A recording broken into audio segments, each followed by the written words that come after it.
Isang mapagpalang araw sa lahat ng mga kabangers at mga kayanggaw. Ang kwentong ito ay hango sa totoong buhay. Ito ay karanasan ko noong nasa probinsya pa ako ng Capiz.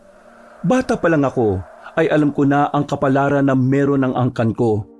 Kaya alam ko na rin na ang mga aswang ay mga salot sa lipunan. Nung panahon na yon, nalagay ang buhay namin sa panganib dahil sa matinding galit ng mga aswang. Pero dahil malakas at magagaling ang mga kamag-anak ko, naubos silang lahat. Inakala naming lahat kabanong na yun na ang katapusan ng mga nilalang. Pero wala kaming ideya na yun palang pala ang simula. Simula ng isang nakakalungkot, nakakakilabot at nakakapanghinayang na kwento. Kilalanin niyo na lang po ko sa pangalang Damian. Subaybayan po natin ang kwentong kahit na kailan ay hinding-hindi ko malilimutan. Ang kwento ng mga antingero at aswang. Kabanong, mga kabangers at mga kayanggaw, ito ang aking kwento.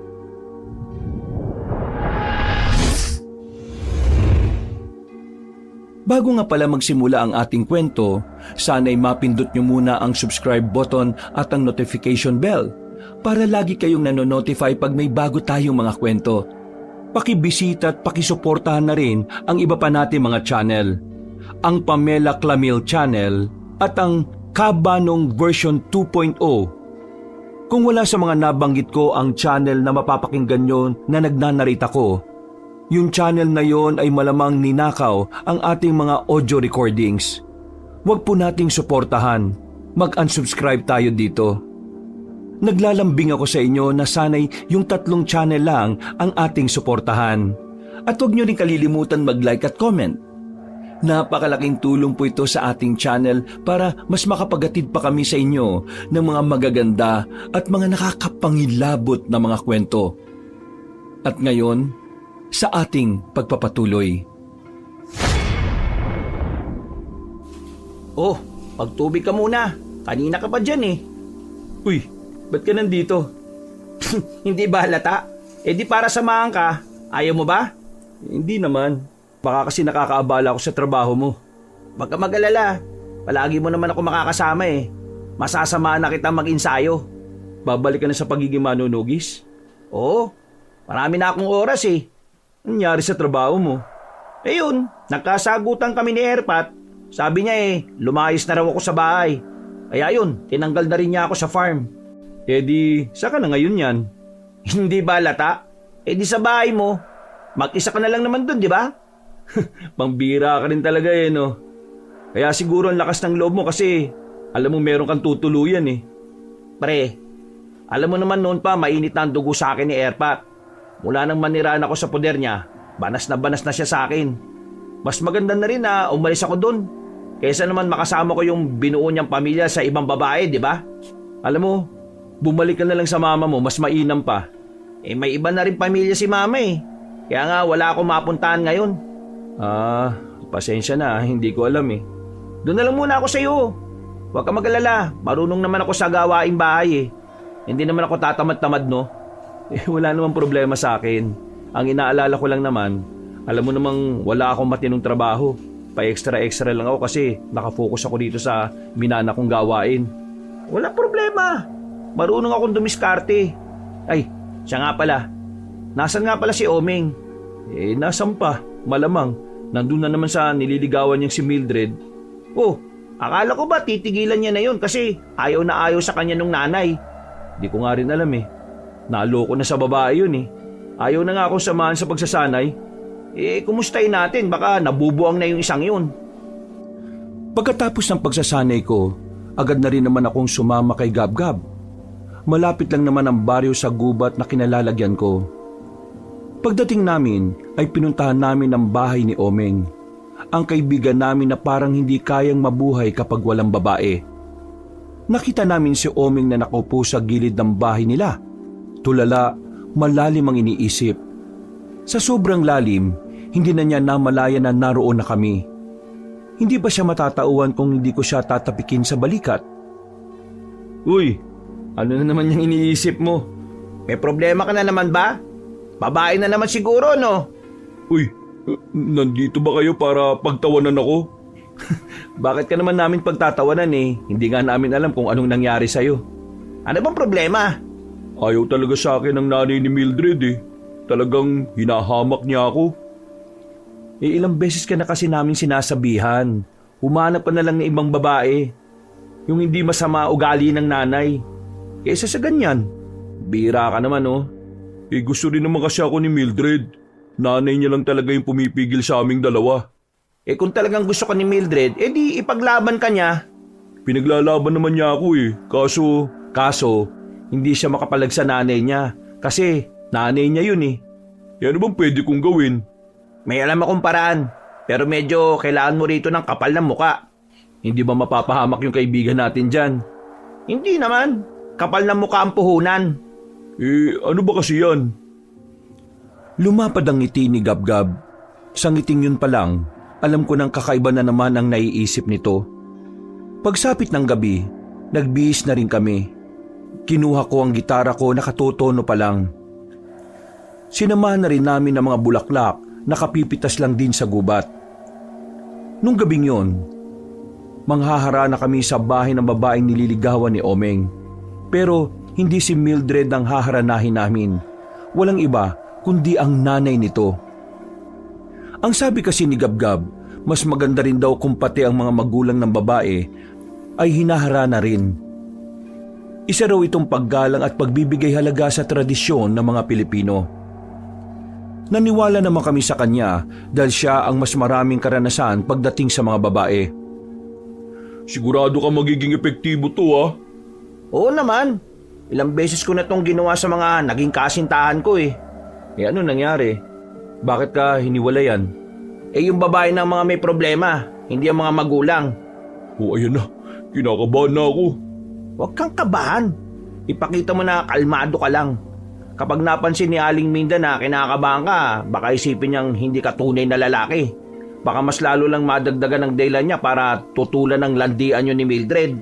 Hindi yun landian. Pagmamahalan yun. Kahit na ano pa yan. Basta kalmahan mo lang. Aminado kong medyo kinakabahan din talaga. Kilala kasi namin talaga si Aling Minda. Noon pa man ay napakasungit nito. Lalong-lalo na sa mga taong kinaiinisa na matanda. Pero noong mga oras na yon, pinagdasal ko na lang na sana hindi yun maging dahilan ng panibagong pagluha ni Omeng. Hindi nagtagal, kinalbit ko na ang kwerdas ng gitara. Nagsimula ng kumanta si Omeng. Maganda naman ang boses niya, pero dahil sa kaba ay nanginginig yun. Wala pang 5 minuto, bumukas na ang bintana. Bumungad si Mildred. Nakangiti, halatang kinikilig. Pero bumungad din si Aling Minda, nakasimangot at halatang naiirita. Buong akala ko noon na hindi na namin matatapos ang pagharana. Akala ko bubuhusan kami ng kung anong mainit, pero nakaabot kami hanggang sa huling salita ng kanta. Pagkatapos, bumaba si Aling Minda kasama ang babaeng si Mildred. Hindi ka ba talaga nakakaintindi, Omeng? Ayaw nga kita para sa anak ko, tapos haharanahin mo pa siya? Hindi naman po si Mildred ang hinaharana ko eh. Sasasabi mo ha? Kung hindi, sino? Kayo po. Kayo pong hinaharana ko. Ang sabi po kasi nila, dapat nililigawan din ang mga magulang ng babaeng mahal mo. Kaya, yun pong ginawa ko. Nililigawan mo ako? Pwes, para sabihin ko sa'yo, hindi kita gusto sa kahit na saang anggulo. Naintindihan mo? Grabe naman po kayo. Uy, huwag kang umiyak dyan, Omeng. Aling Minda, pwede ba naming malaman kung ano ang dahilan kung bakit ayaw nyo rito sa kaibigan namin? Ang gusto ko para sa anak ko, matangkad, maputi, matangos ang ilong. Sa madaling salita, gwapo't matipuno. At higit sa lahat, mapera! Yung kayang buhayin ng anak ko, hindi yung ganyan. Aling Minda, hindi naman pangit ang kaibigan namin ah. Kahit na hindi siya maputi, gwapo naman yan. Moreno nga lang talaga. At isa pa, may trabaho namang matino si Omeng. Nagsisikap siya sa buhay. Ang mahalaga naman sa lalaki, yung madiskarte. Aanin mo naman yung kagwapuhan kung wala naman alam sa buhay. Aanin mo ang maraming perang lalaki kung hindi naman kayang alagaan ng anak ninyo at mahalin. Oo nga naman. Kaya pagbigyan niyo naman itong si Oming. Mama, mabuting tao naman si Oming. Hindi siya mayaman pero kaya niyang gawin ang lahat para alagaan at ingatan ako. Hindi. Hindi, Mildred. Nadadala ka lang talaga sa emosyon. Bata ka pa kasi kaya ang tanging iniisip mo lang yung masaya ka. At yung pagmamahal na yan. Pero sa oras na pumasok ka na sa buhay pag-aasawa, doon mo na makikita ang mga totoong problema. Isa na dyan ang pera. Ayokong danasin mo ang dinanas ko. Nag-asawa ko ng mahirap. Kaya hanggang ngayon, mahirap pa rin ako. Kung mag-aasawa ka na lang din, doon ka na sa kaya kang bigyan ng marangyang buhay at komportable. Hindi yung mag-aasawa ka lang din hampas lupa pa. Sobra naman po yata yung huli niyong sinabi, Aling Minda. Huwag niyo namang sabihan ng hampas lupa tong kaibigan namin. Baka naman kaya mo gusto ng mayamang lalaki para sa anak mo para makaranas ka rin ng karangyaan. Sino ka para pag-isipan ako na masama, ha? Sino ka rin para maliitin mo si Oming? Tinatanong mo kung sino ako? Apo lang naman ako ng taong nagligtas ng buhay ng baryo na to. Apo lang naman ako ng taong nagbuwis ng buhay para kalabanin ng mga aswang. Ikaw, sino ka? Uy, pre, puso mo. Nakaka-high blood na tumatandang to Hoy Mildred, pasensya na kung sasabihin ko to Aling Minda, alam mo kung bakit mahirap ka pa rin hanggang ngayon? Kasi umaasa ka lang naman na merong taong mag-aahon sa'yo sa kahirapan. Kahit kailan, hindi ka naman nagsikap Puro ka lang asa sa iba. Wala kang karapatang maghangad ng magandang buhay kung hindi ka naman nagsisikap. Ba't loko to Loko talaga ako.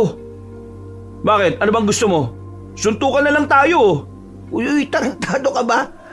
Mildred, aalis na kami Painumin mo ng tubig yung mama mo parang aatakihin Hinila na ako ni Gabgab paalis doon. Bumalik na lang kami sa bahay nila Oming. Napopo na lang kami sa gilid. At sa mga sandaling yon ay kalmado na rin ako. Parang saka ko lang napagtanto na hindi pala talaga tama yung ginawa kong eksena. Pre, sinira mo yung moment. Kaya naman pakiusapan si Aling Minde Ikaw lang tong buang Di ba naririnig yung mga sinasabi niya? Iniinsulto niya na si Oming Normal na yun. Parang hindi mo naman kilala yung matandang yun. Alam mo kung anong hindi normal? Yung hamunin mo si Aling Minda ng suntukan, pre. Ang tanda na nun Babae pa. Maiintindihan ko pa kung si Mildred ang hinaman mo ng suntukan Pero si Aling Minda, nakadroga ka ba? Hindi ko na rin alam ang mga sinabi ko kanina Na-high blood na ako Sana, hindi na lang kayo nakialam. Mas lumala pa yung sitwasyon. Napatingin na lang kami kay Oming. Nakatulala na naman siya sa malayo. Baka sa mukha niya ang pagkadismaya at lungkot. Nakaramdam ako ng konsensya. Kung hindi siguro ako gumawa ng eksena, baka hindi mas nagalit si Aling Minda sa kanya. Pare, pasensya ka na ayaw ko lang naman kasi na minamaliit ka ni Aling Minde. Sanay na ako. Sobrang sanay na ako. Kaya sana hindi nyo na lang ako pinakialaman Pre, hindi ka dapat nasasanay sa ganun. Kaya siguro ayaw sa iyo ni Aling Minde dahil alam niyang nagpapaapi ka lang din sa kanya. Kaya kong gawa ng diskarte yun. Kaya ko. Pwede ko naman tiyagain Pero dahil sa ginawa niyong dalawa, wala na. Ikaw, Gabgab, sabi mo effective. Anong nangyari? Nga. Walang nangyari. Ikaw naman, Damian, inaamon mo pa ng suntukan. Tingin mo sa susunod na balik ko doon, magagawa ko pang humarap? Hindi na. Dahil sa ginawa mo. Kayo kasi, palibasa, wala kayong ibang alam gawin sa buhay kundi aswang-aswang. Maging palamunin sa pamilya. Ako kasi, may plano ako sa buhay ko Gusto kong bumuo ng pamilya kasama si Mildred. Kung kayo wala na patutunguhan ng buhay nyo, ibahin nyo ako. Pre, di na maganda yung sinasabi mo O bakit? Totoo naman Ikaw, Gabgab, di ba palamunin ka sa inyo? Nagtatrabaho ka sa pamilya mo pero madalas kang gumagawa ng problema sa kanila. At ikaw naman, Damian, puro ka na lang ensayo ng ensayo. Habang buhay ka ng ensayo, kahit wala ka namang mga aswang dito, puro ka aswang. Tatanda ka na lang dyan sa inaatupag mo kakaaswang-aswang mo eh. Uy, wag mo minamalit ang ginagawa ko ha. Itong ginagawa ko paghahanda sakaling magbalik ulit ang mga aswang. Wag mo ko igaya sa'yo na mas piniling maging baliw sa babae kaysa ipagpatuloy yung sinumpaan mong tungkulin. Tapos na ako sa ganyan, Damian. Nagawa ko ng parte ko nung panahon ng labanan. 4 na taon na nakalilipas mula nang matalo natin ang mga aswang. Kung ikaw, nandiyan ka pa rin, wag mo akong isama. Ikaw lang ang magmana ng tungkulin ng lolo mong namatay. Ikaw lang. Hindi ako kasama. Uy, teka. Tama na nga yan. Para naman kayong hindi magkaibigan eh. Huwag niyo na kasi akong pakialaman, pwede ba? Kung gusto mo, Gab-Gab, ikaw na lang ang pumalit sa akin. Ikaw na lang sumama sa pag-iinsayo dyan. Kasi ako, ayaw kong mamatay. Kasi yung huling kasama niya sa labanan, namatay. Ayoko sumunod dun. Ano sinabi mo? O bakit? Totoo naman ah. Namatay ang lolo mo nang dahil sa kapabayaan mo. Parang tanga naman tong si Oming oh. Hindi naman tama yan. Personal na yan. Hindi, hayaan mo siya. Sige, sabihin mo kung anong makakapagpagaan ng loob mo. Sabihin mo lahat. Sabihin mo lahat ng pang-iinsulto para lang lumuwag yung kalooban mo. Para makatulong na mabawasan yung problema mo. Sige. Ay naku, magmula nga ngayon, tigilan niyo na ako. Huwag niyo na akong pakikialaman sa mga desisyon ko sa buhay. Sige na, umalis na kayo. Huwag ka mag-alala. Hindi ka na talaga namin pakikialaman pa sa mga desisyon mo. Sana magkatuluyan kayo ng babaeng yon kasi kung hindi, wala ka ng kaibigang babalikan. Uy, ano ba? Para kayong sila ah. Nauna na akong naglakad, Kabanong. Umuwi na lang ako sa bahay. Napabuntong hininga na lang ako nang maupo na ako sa bakuran. Agad din namang nakasunod sa akin si Gab-Gab. Narinig mo kung gaano siya kabaliw sa babae? Pati yung mga ginawa natin 4 na taon na nakalilipas binaliwala na lang niya. Pati si Lolo na nagbuwis ng buhay para labanan ng mga aswang, dinamay pa niya. At ginawa niya pang panlaban sa akin yung kamatayan ni Lolo. Para ano? Para makonsensya na naman ako? Na sana ako na lang yung pinatay ng mga aswang at hindi si Lolo? Nakita mo kung gaano siya katarantado? Naiintindihan ko naman ang nararamdaman mo, Damian. Pero dapat intindihin din natin yung nararamdaman ni Omeng. Ano bang ginawa natin?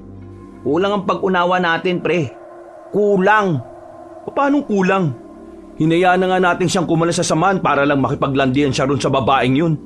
Pre, malalim ang pinagugutan ni Omeng. Para sa kanya, isang karangalan na mahalin din siya ni Mildred. At ang karangalan na yun ang tanging meron siya. Sa bahay nila, minamalit lang din siya ng mga kapatid niya.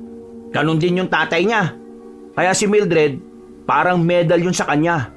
Isang medal na sumisimbolo sa kaisa-isang magandang bagay na nagawa niya sa buong buhay niya. Kaya kapag yun nawala para sa kanya, parang kalahati na rin ng buhay niyang nawala. Yun ang hindi natin maintindihan, pre. Hindi ako nakapagsalita ng mga sandaling yon, Kabanong. Bigla kong napagtanto na tama nga si Gab-Gab. Kulang din talaga ang pangunawa na binibigay namin kay Omeng. Sa aming tatlo kasi, si Omeng talaga ang mahina ang loob. Siya talaga ang palaging maliit ang tingin sa sarili niya. Kaya siguro nang makilala niya si Mildred, yun ang naging dahilan para kahit papaano, ibangon niya ulit ang kanyang sarili. Ayos lang yan. Normal sa magkakaibigan na nakakasamaan ng loob. Ang mahalaga naman dito handa nating aminin na nagkamali tayo. At tingin ko din naman, magsosorry din yung si Omeng. Kilala naman natin ang ugali nun Kapag alam niyang may mali siya, magkukusang lumapit yun sa atin. Ay, gugulan din talaga ako Siguro nga, masyado lang nakakulong ang utak ko kung papaano ko mahahanap yung iba pang aswang. Siguro, yun ang dahilan kung bakit may mga bagay na hindi ko maintindihan tungkol sa ibang tao. Teka, maiba tayo. Sigurado ka ba talaga na meron pang ibang aswang? Oo, meron pa. Hindi ako pwede magkamali. Mga aswang ang nakita ko sa gubat ng Maribeles, 2 taon nang nakalilipas. Kung sakaling meron pang mga aswang, ibig sabihin may tsansang magkaroon ulit ng kaguluhan? Ako na lang ang natitirang buhay sa angkan namin. Hanggat buhay ako at hanggat may aswang, hindi matatahimik ang hidwaan ng mga manunugis at mga aswang. Nag-aalala ako para sa kaligtasan mo, pre. Ano kaya kung magbagong buhay ka na lang? Hindi pwede. Kung hindi ako, sino magtatanggol sa probinsyang ito sakaling magbalik sila? Wala. Ako lang. Kung yan naman ang tingin mong dapat na gawin sige, susuportahan kita. Sasamahan kita. Babalik ako. Pre, hindi mo na kailangan bumalik sa gawain na 4 na taon mo nang iniwan. Kayang-kaya ko na itong mag-isa. Hindi mo kakayanin na mag-isa ang mga aswang, pre. Kailangan mo ng kaibigan. Okay? Inakbayan na lang niya ako. Kahit na papaano, gumaan na rin ang pakiramdam ko. Pumasok na lang kami sa loob. Napatingin kami sa malaking larawan ni Lolo na nakadikit sa dingding. Napangiti na lang kami habang inaalala ang kagitingan niya noong kasagsagan ng digmaan laban sa mga aswang. Makalipas pa ang ilang araw, sigab-gab na ang nakasama ko sa pag-iensayo. Kahit na matagal na siyang tumigil sa pagiging manunugis, hindi pa rin kumukupa sa mga kaalaman niya sa pakikipaglaban. Isa si Gabgab na nakasama namin ni Oming noon. Kami ang naging alalay ni Lolo noong tinutugis pa namin ang mga aswang. Hindi na ako sanay. Ang bilis ko na mapagod. Wala ka pa nga rin kupas eh. Talaga? Oo, pwedeng-pwede ka na kaagad sumabak. Mas maganda siguro kung kasama natin si Oming, no? Kaso, malabo pa sa ngayon Hayaan na muna nating lumamig ang ulo. Hindi ba kayo nagkausap nito mga nakarang araw? Hindi. Balita ko nga rin. Hindi rin sila nagkikita ni Mildred. Paano sila nakakapag-usap? Hindi na nasagot yon ni Gabgab nang marinig namin ang sigaw ng mga magsasaka na napadaan sa ilog. Natataranta sila. Naintriga naman kami kaya agad namin silang nilapitan. Tinanong namin kung ano ang nangyayari. Ang sabi ng matanda, isang katawan ng lalaki ang nakitang wala ng buhay. Marami raw hiwa sa katawan at mayroong butas sa bandang leeg. Sumunod kami sa mga magsasaka. Maya-maya pa, narating na rin namin ang isang bakanting palayan. Marami ng tao ang naroon. Pagsilip namin, nakita namin ang bangkay ng lalaki na nilalangaw na. Hindi na makilalang mukha sa dami ng hiwa nito. Nagsisimula na naman pala sila. Napalingon kami sa likuran nang marinig ang tinig na yon ng matandang lalaki. Pagtingin namin, isang matandang parang ermitanyo ang nakita namin. Meron pa siyang daladalang tungkod. Mahaba ang buhok niya na kulay puti. Balbasarado na rin at mahaba ang bigote.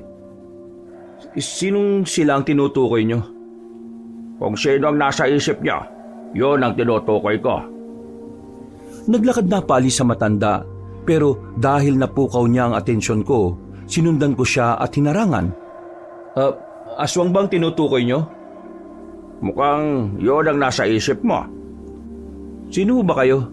Anong alam niyo sa mga aswang? Sa pananalita ninyo parang ang dami niyong nalalaman Muli silang nagbabalik.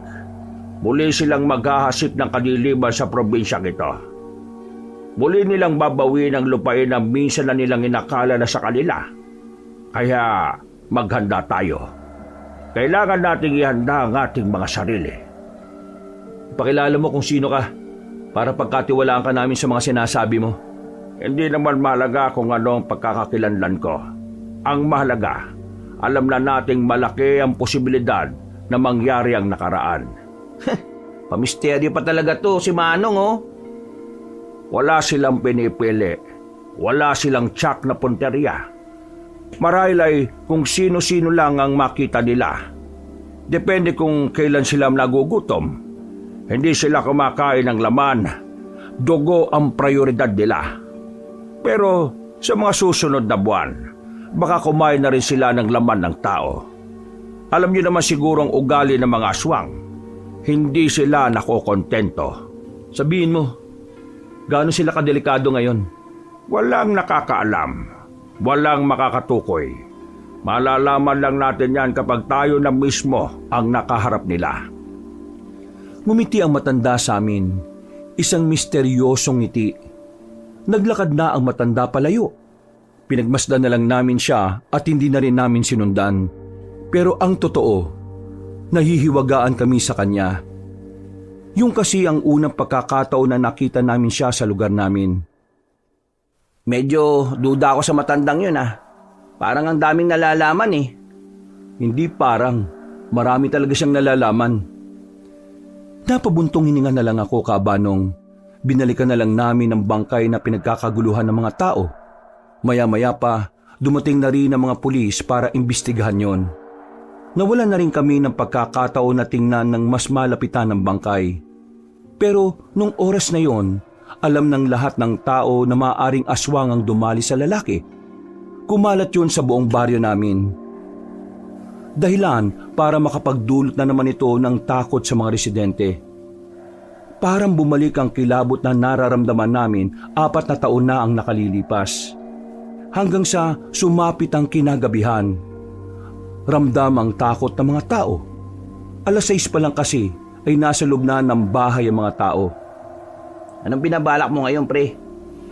Hindi ko rin alam. Kung sakaling nagbalik na nga sila, wala naman akong dapat ikabahala. Nakapaganda ako ng mahabang panahon. Malaki ang tiwala ko sa sarili ko. Nakakayanin ko naman silang harapin.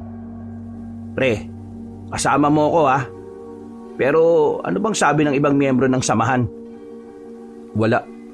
Mula nang mamatay si Lolo, hindi naman na sila bumalik. Wala silang tiwala sa akin Ayaw nila na akong mamuno at magpatakbo ng organisasyon. Wag mo na muna siguro nating isipin yan. Matulog na lang muna tayo.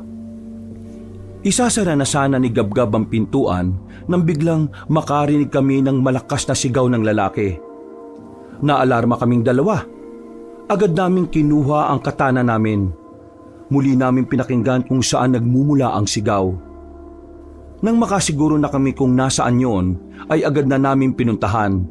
Pero laking dismaya namin sa aming inabutan. Away mag-asawa lang pala. Kaya sumisigaw ang lalaki ay dahil pinagpapapalo siya ng asawa niya ng 2x2. Napapakamot na lamang kami sa ulo. Pambira naman! Sige ate, hampasin mo yan! Ganyan dapat ginagawa sa mga manluloko! Sus, akala ko naman kung ano na. Visit Binalik na lang namin sa lalagyan ng dala naming katana. Naglakad na kami pabalik sa bahay. Pero hindi pa man kami nakakarating doon. Nakita namin si Aling Minda na tumatakbo. Nakadapa pa ito dahil sa pagmamadali. Kahit na ubod ng sama ang ugali noon, nilapitan namin siya para tulungang makatayo. Oh, Aling Minda, anong nangyayari sa inyo? Bakit kayo tumatakbo? May tinatakbuhan ba kayong utang? Anong utang? Hindi ako nangungutang, no? Marami akong pera. Bakit nga kayo natakbo? May kasi, parang may nakita kong aswang doon, sa bandaron. Sigurado ka ba sa nakita mo? Hindi ko nga nakita. Parang may naramdaman at narinig lang ako na umangil Parang angil ng aso. Umuwi na kayo sa inyo, Aling Minda. Kapag napatay ka ng aswang, magkakatuluyan si Oming at Mildred. Sumimangot lang sa amin na matandang babaeng yon at agad na ring umalis. Hindi naman kami nagsayang ng oras. Nagmamadali naming pinuntahan kung saan ang tinuturo ni Aling Minda. Pagdating namin doon, wala namang kaming inabutan. Sinuri namin ang buong paligid. Sumilip na rin kami sa mga halamanan pati na rin sa likuran ng nagtataasang puno. Pero ang tanging nakita lang namin doon ay mga likido na malalapot. Nasa pagkakasuri namin, laway ngayon ng isang aswang. Pare, manda ka. Dumaan dito ang aswang. Pre, mukhang mapapalaban tayo. Oo, kaya maging alerto ka. Marahan kaming naglakad papasok sa isang iskinita. Sumilip kami roon. Tinutukan namin ang daladala naming maliit na ilaw. Pagtingin namin sa likuran ng puno, nakita na namin ang isang lalaking pilit pinagkakasya ang sarili sa malalaking ugat. Nandito! Wala na kaming sinayang na panahon. Tinagaan namin ang aswang, pero sa kasamaang palad, nakagapang siya palayo. Sinubukan naming habulin, pero nang makarating na kami sa pusod ng kagubatan, tumigil na muna kami sa pagsunod. Hinayaan na namin siyang makalayo. Hinala kasi namin ay baka hinahatak niya lang kami papunta sa mga kasama niya. Hindi maganda to. Balik! Kailangan natin bumalik! Akala siguro ng mga tangang to, kakagat tayo sa patibong nila ha. Bago pa may mangyaring hindi maganda sa amin, ay nilisan na rin namin ang kagubatan. Hindi man kami napalaban, alam namin na sa mga susunod na araw ay maaring malagay na sa alanganin ang buhay namin. Hindi naman bago sa amin ang mga ganoong eksena. Kung tutuusin, sanay na kami doon. Pero iba pa rin kasi talaga kapag kasama namin si Lolo. Malakas ang loob namin. Pero nung kami na lang ang kailangang tumayo sa aming mga sarili, dito na nagbago ang ihip ng hangin. Kinakabahan na kami. Kahit na inilaan ko ang 4 na taon sa pagsasanay, nakakaramdam pa rin ako ng pangamba. Wala akong kaalam-alam kung ano ang mga aswang na makakalaban namin at kung gaano sila kababangis. Ang kalabanin sila ay parang nangangapa sa dilim. Hindi mo makikita kung ano ang mangyayari sa'yo. Ayos ka lang ba, pre? Kanina ka pa tahimik ah. Oo, ayos lang naman ako. Naisip ko lang bigla si Lolo eh. Iba yung pakiramdam na nasa tabi natin siyang lumalaban. Doon ako hindi sanay eh. Tsak naman ako kung nasaan ang lolo mo. Proud na proud siya sa'yo. Kung siguro, Oo! Sisisi mo na naman ang sarili mo eh. Pare, huwag mong isipin ang sinabi ni Omeng. Galit lang yung loko na yun kaya niya nasabi yun sa'yo. Pero alam naman nating lahat na wala kang kasalanan. umuwi na lang siguro tayo. Bigla ako nagutom eh. Napatigil kami sa paglalakad nang matanong naming papasalubong sa amin si Omeng. Napatigil din siya. Napatingin sa amin. Ako nang nagkusang lumapit para kausapin siya. Sasamantalahin ko ang pagkakataon na humingi ng paumanhin sa kanya. Omeng, pre, yung tungkol sa nangyari, pasensya na ah. Concern lang talaga ako sa iyo eh, pero hindi ko inakala na sumobra na pala ako. Pasensya na rin pre. Naisip ko lang naman yun kasi akala ko magiging effective din sa'yo. Pero hindi pala. Hindi. Ako dapat nang humingi ng paumanhin sa inyo. Lalo na sa iyo, Damian. Masyadong personal yung sinabi ko. Galit lang ako noon. Hindi totoo na kasalanan mo kung bakit namatay ang lolo mo. Sa katunayan, ikaw pa nga ang dahilan kung bakit marami sa amin ang nakaligtas noon eh. Pasensya na rin talaga. Masyado na akong nalulung sa pagmamahal ko kay Mildred. Nabulag na ako. Wala na akong ibang nakita. Kundi siya lang. Wala yun. Kalimutan na lang siguro natin yun. Ang mahalaga naman eh, ngayon magiging maayos na rin tayo uli. Basta, kung anong trip mo sa buhay, susuportahan ka namin. Lalo na yung pagmamahal mo kay Mildred. Hindi na. Baka mawalan na talaga ako ng pag-asa kapag nalaman ni Aling Minda ginawa ko. Ha? Bakit? Ano bang ginawa mo? Sinundan ko siya kanina habang papauwi siya galing sa palengke. Tapos, tinakot siya at nagkunwari akong aswang. Nakita ko kung paano siya tumakbo. Nagawa ko lang naman kasi yung kasi napipiko na rin ako kung paano siya magmaliit sa akin eh. Ay buang! Ikaw pala yung dahilan kung bakit takot na takot kanina si Aling Minda? Ha? Paano niyo nalaman? Kami yung tumulong sa kanya kanina nung madapa siya eh. Hindi man lang nga nagpasalamat. Pambihira ka. Ikaw pala talaga yon. Paniwalang paniwala nga siya na merong aswang kanina eh. Takot na takot. Pero pre, meron talagang aswang kanina. Ha? Bumalik? Ibig kong sabihin, yung pumaslang dun sa lalaki, nandito pa rin? Pinuntahan kasi namin kanina yung tinuro ni Aling Minda. May mga nakita kaming laway ng mga aswang. At nakita rin namin mismo yung aswang. Pero hindi na namin sinundan eh. Delikado. Baka pinapahabol niya lang talaga kami. Nagbabalik na pala talaga sila. Gaya nga na sinabi ng matandang lalaki sa akin. Ha? Matandang lalaki? Yung mukhang ermitanyo? Oo, bakit? Kinausap din kayo? Oo, kanina. Pero hindi naman nagpakilala sa amin eh. Ang sabi lang, kailangan natin maghanda. Sino kaya yung matandang yun, no? Bakit parang ang dami niyang alam? Yan din ang tanong namin. Kung sino man siya, sana kakampi natin siya at hindi kalaban. Pero siya nga pala, anong balak mo, Omeng? Kami ni Gabgab, buo ng loob namin. Sasabak kami ulit. Hindi ka naman namin pinipilit ha. Sasama na ulit ako. Ang totoo niyan, ito ang dahilan kung bakit gusto ko rin kayo makausap eh. Gusto kong bumalik sa pagiging manunugis. Ito lang din kasi ang alam kong paraan para kahit papaano maprotektahan ko si Mildred. E di kung ganon, buo na tayo ulit. Bukas, simulan mo na ulit magsanay ha. Papanoorin ka na lang namin kasi kami tapos na eh. Makalipas ang maraming araw, wala kaming ginawa kundi ang mag-ensayo lang. Sinasamantala na namin na walang dumadalaw na aswang sa kahit saang baryo. Pero kahit na nananahimik pa ang mga aswang, hindi namin magawang maging kampante. Bawat gabi, parang lagi kaming nagiging tamang hinala sa mga ingay na naririnig namin. Alam namin na isa sa mga ugali ng mga aswang ay ang manahimik kapag malapit na silang umatake. Samantala, dahil nga walang nagpapakitang aswang sa mga nagdaang araw, muling bumalik ang sigla sa baryo namin. Nawala ang takot nila at ang usapan tungkol sa lalaking natagpo ang bangkay na ay agad na naglaho. Napalitan ito ng haka-haka na baka tao lang din ang gumawa, na baka isa sa mga nakaaway ng biktima. Oh, saan ba nagpunta si Gab-Gab? Parang kanina ka pa yata naghihintay dun ah. Ewan ko, napadaan na naman siguro sa mga pinsan niya. Buti nga dumating ka eh. Kanina pa ako nababagot dito. Oh, baka natatakot ka na atakihin ka ng mga aswang kasi mag-isa ka lang kanina. Ako? Matatakot? Patawa ka naman pre. Hindi, biro lang. Ito naman oh. Oh, ayun yung matanda oh. Napaalis ako sa kinauupuan kong malaking bato. Nakita namin na matandang lalaki na papatawid na sa kabilang parte ng ilog. Malakas ang agos kaya nag-alala kami na baka tangayin siya.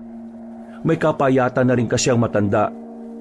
Unang tingin pa lang ay makikita ng kulang talaga siya sa timbang. Dali-dali kaming lumapit sa kanya. Pipigilan sana namin siya pero nabigla kami nang tumayo siya sa gitna ng lumaragas ang tubig. Hindi siya inaagos. Kahit kaunting paggalaw ay hindi nangyayari. Nanatili lang siya sa kanyang kinatatayuan. Ah, kayo pala. Delikado dyan, baka tangayin ka. Kailangan mo umalis dyan. Tatangayin? Hindi naman ah. Manong, makinig ka na lang sa amin. Marami nang tinatangay ng lumaragas ang tubig na yan. Huwag kayo mag-alala. Hindi ako mapapabilang sa mga yon. Pero para hindi na kayo mag-alala, eh sige, aalis na ako. Kaswal lang na naglakad palapit sa amin na matandang lalaki na parabang hindi niya alintana ang malakas na agos ng tubig. Nakangiti lang siya sa amin ng malapad nang makalis na siya sa tubig. Dito ba kayo nagsasanay?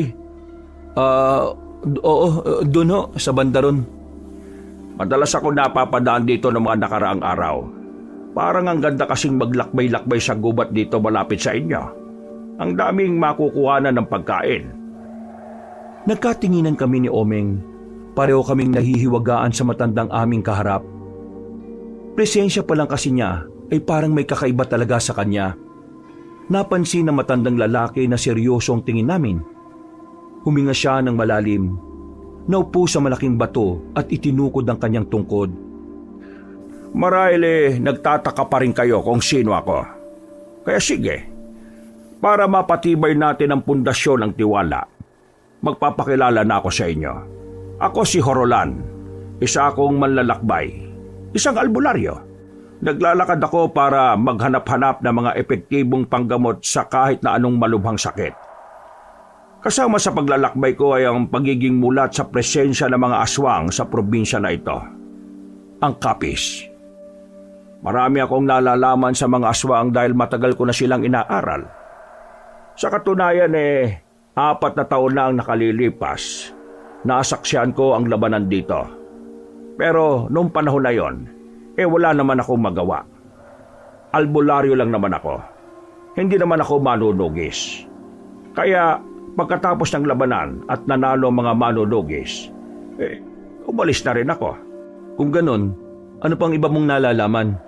Nanalo kayo noon pero hindi nyo naman sila naubos. Sa katunayan, yung mga natalo nyo mga aswang ay wala pa sa kalahati na kanilang bilang. Ho? Sigurado ba kayo sa sinasabi nyo? Ang dami na nun ah. Halos magkandamatay na kaming lahat nun. Tapos sasabihin nyo wala pa sa kalahati. Sinabi ko lang kung ano ang nalalaman ko. Saan nyo naman nakuha yung impormasyon na yan? Sa akin mismo. Dahil alam ko kung nasaan ang kanilang pinaglulunggaan. Kung alam mo, di ituro mo sa amin kung teka. Maniniwala ba kagad tayo sa matandang yan? Hindi naman natin siya kilala ah. Huwag kayo mag-alala. Maniwala man kayo sa akin o hindi, hindi ko rin naman sasabihin sa inyo kung saan.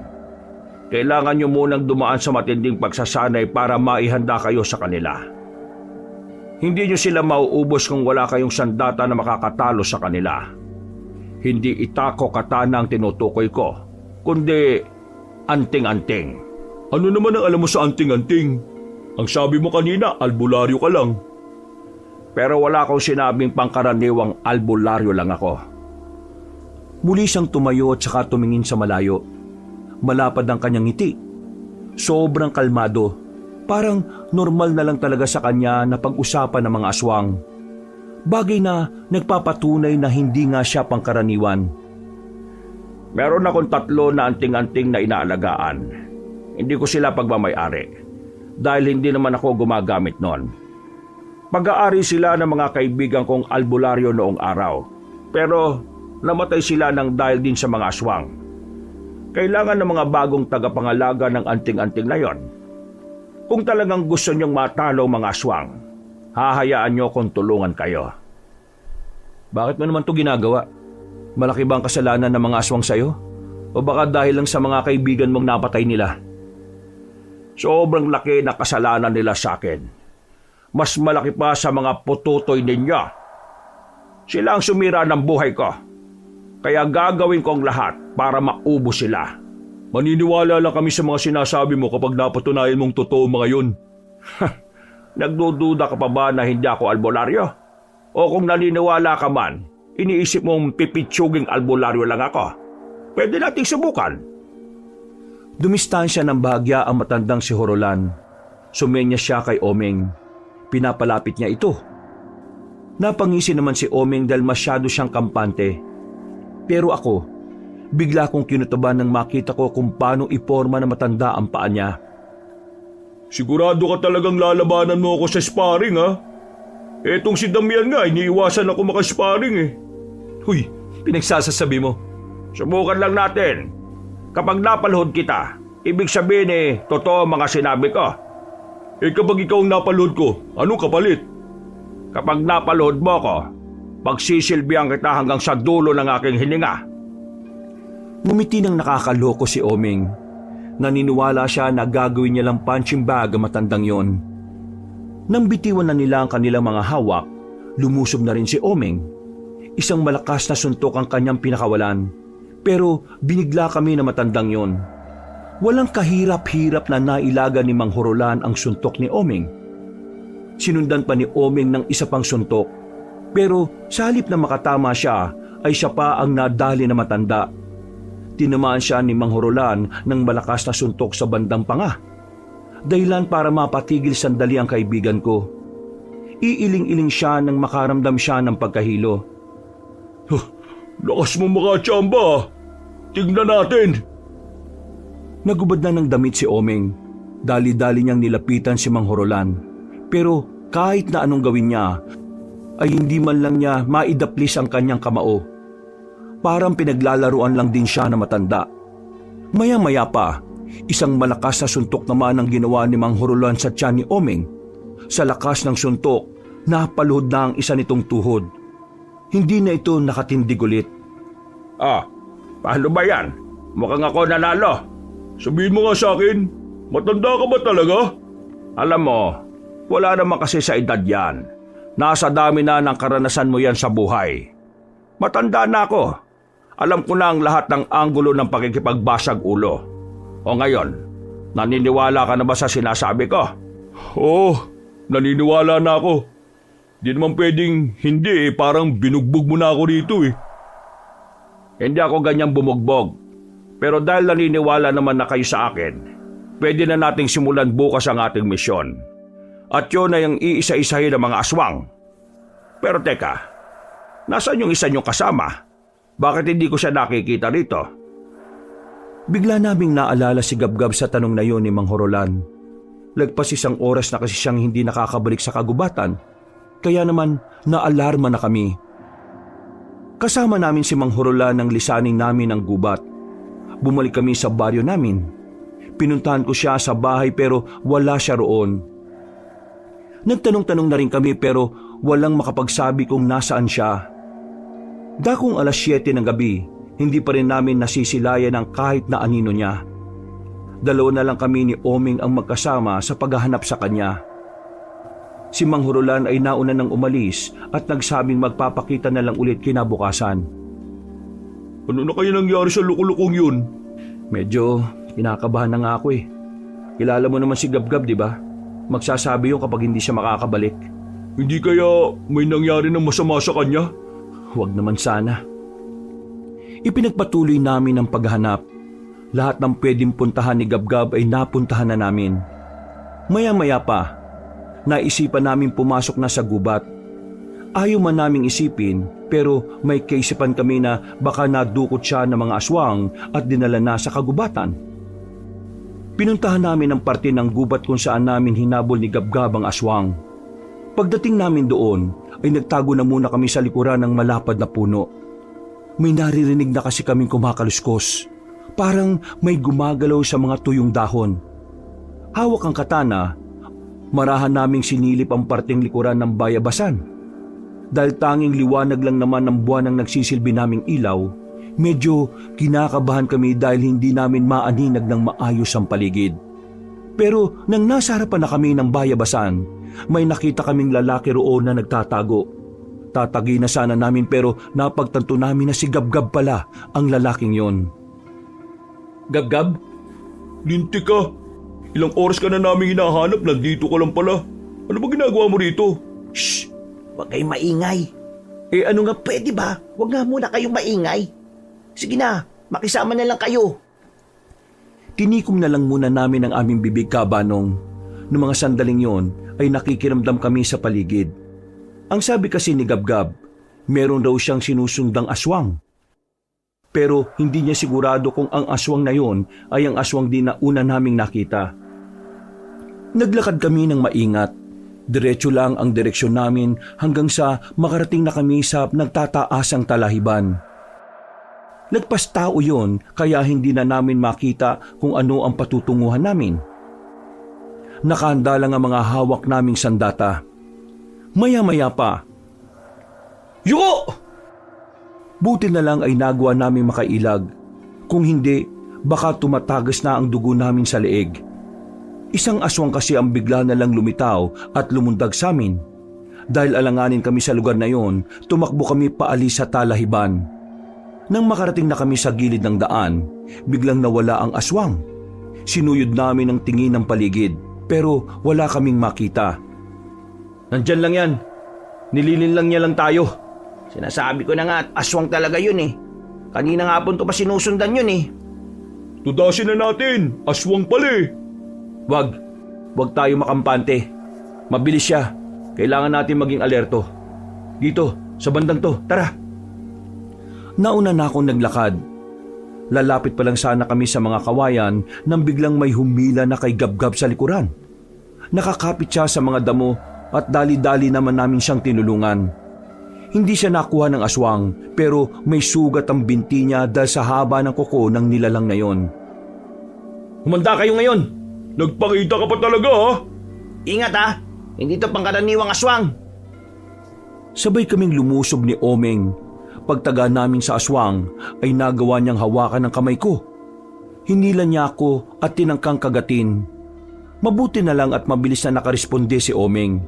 Tinaga niya ang aswang at tinamaan yon sa hita. Nabitiwan niya rin ako.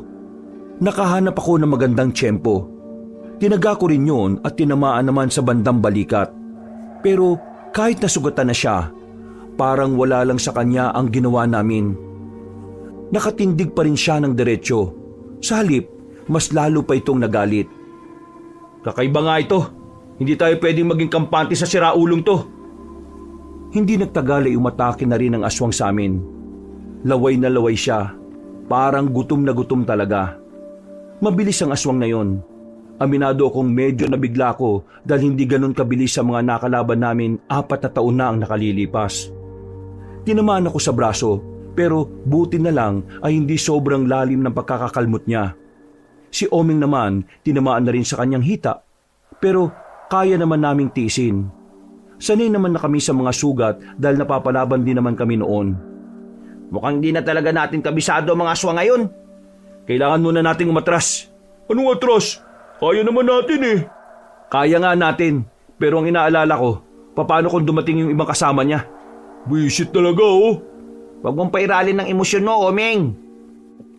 Aalis na sana kami pero mukhang wala talagang balak ang aswang na yon na mawala ang kanyang pagkain. Hinarang niya kami sa aming daraanan. Kaya naman wala na kaming magawa kundi harapin na lang din siya. Muli namin siyang inatake pero sadyang kakaiba talaga ang galaw niya. Parang alam na alam niya kung saan kami manggagaling. Hindi kami nakatama. Kung tatagal pa kami sa labanan na yon, malamang sa malamang na mapapagod lang kami. At baka yun na rin na maging mitya ng buhay namin. Tila napansin ng aswang na hindi na namin siya kinakaya. Kaya ilang sandali lang, umatake na siya ng mas mabilis. Sa sobrang bilis ay hindi na namin namalayan na nasa harapan na namin siya. Akmang kakalmutin na niya ako, pero laking gulat namin nang sumulpot si Mang Horolan. Hinato niya ng katana ang aswang sa liig na naging dahilan ng agaran nitong pagkamatay. Ay nako, sinasabi ko na nga sa inyo hindi na kayo kayang iligtas ng inyong mga sandata. Teka, paano ka nakapunta rito? Hindi ka naman namin napansin Madilim, tensyonado kayo. Malamang hindi nyo na malaya na narito na ako. Tao ka ba talaga? O baka Superman ka na rin? Hindi ka ba normal? Sa halip na magpasalamat kasi iniligtas ko ang buhay nyo. Kung ano-ano pag iniisip nyo sa akin ngayon. Pambira talaga mga kabataan ngayon, Mga walang utang na loob Maraming salamat pero paano mo nga nagawa yun? Hindi na mahalaga yon. Ang mahalaga ngayon nakaabot ako at nailigtas ko kayo. Tinutukan ni Mang Horolan ng ilaw ang aswang na nakahandusay. Nakita pa naming tumatagas ang dugo nito sa leeg. Sinipa pa ni Mang Horolan ng mahina para alamin kung ito ba ay buhay pa. Mababangis na ang mga aswang ngayon. Sa mga nakalipas na taon, mukhang marami na rin silang natutunang mga bagong taktika. Mga galaw at mukhang napag-aralan na rin nila ang mga natitirang manunugis ngayon. Yun ang dahilan kung bakit hindi kayo umubra sa isang yan. Ganun na ba talaga sila kadelikado? Tingin nyo, maglalakas loob silang manggulo ulit kung hindi mataas ang tingin nila sa sarili nila. Alam na kasi nila na hindi na kayo gaya ng dati. Napabuntong hininga ang matandang si Horolan. Baka sa mukha niya ang pangamba. Bago namin nilisan ang kagubatan na iyon, ay sinilaban ni Mang Horolan ng apoy ang katawan ng aswang. Pag-alis namin doon, tumabi na muna kami sa gilid ng daan. Naglabas ng panggamot at panglinis si Mang Horolan na agad din namang nailagay sa sugat ni Gabgab. Paano? Ayos na itong sugat mo. Mauna na ako. Sigurado ba kayong ayos lang kayo na mag-isa? Ay bakit? Natatakot ba kayo na baka patayin ako na bang aswang? Sus, huwag niyong intindihin yon. Kayang-kaya ko mag-isa. Kung kaya-kaya mo naman palang mag-isa, bakit kailangan mo pa kami? Dahil may hangganan lang ang kaya kong gawin. At kayong tatlo lang ang nakikita ko makakagamit ng mga anting-anting na naiwan sa akin. O sige na, maglalakad na ako at baka umagahin pa ako. Pinagmasdan na lang namin si Mang Horolan na naglalakad papalayo. Napapailing na lang din kami dahil hindi namin inakala na ang matandang gaya niya ang magliligtas sa amin. Dahil sa nangyari, mas lalo naming naintindihan na hindi na talaga sapat ang nalalaman namin para tapatan ng mga aswang. Mas lalo naming kinailangan ng tulong ni Mang Horolan. Kahit na hindi pa namin siya lubos na kilala, kailangan namin siyang pagkatiwalaan. Makalipas ang halos 2 buwan, sa mga nagdaang araw ay napapadalas ang paglitaw ng mga aswang sa bawat baryo. Ginagawa na nilang tambayan ng gubat. Pero dahil nga naibigay na rin sa amin ang anting-anting, ay unti-unti na rin namin yung napapaunlad. Nagagawa na rin namin silang tugisin. Hindi pa naman kami sobrang lakas dahil hindi pa namin nagigising ang tunay na kapangyarihan ng anting-anting na nasa amin.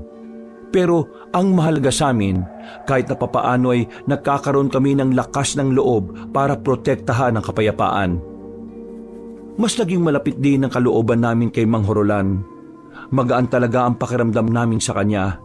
Yung bang kahit na sa sandaling panahon, parang napakadali niyang pagkatiwalaan. Wala naman din kasi kaming nakikitang dahilan para paghinalaan namin siya. Hindi kasi siya mabait lang sa amin. Kahit sa ibang tao rin ay mabuti ang pinapakita niya. Alam niyo kung anong gusto ko sa inyong magkakaibigan? Ang dadali niyong matuto. Alam niyo bang yung mga may-ari ng anting-anting na binigay ko sa inyo hirap na paabuhin ng mga yan.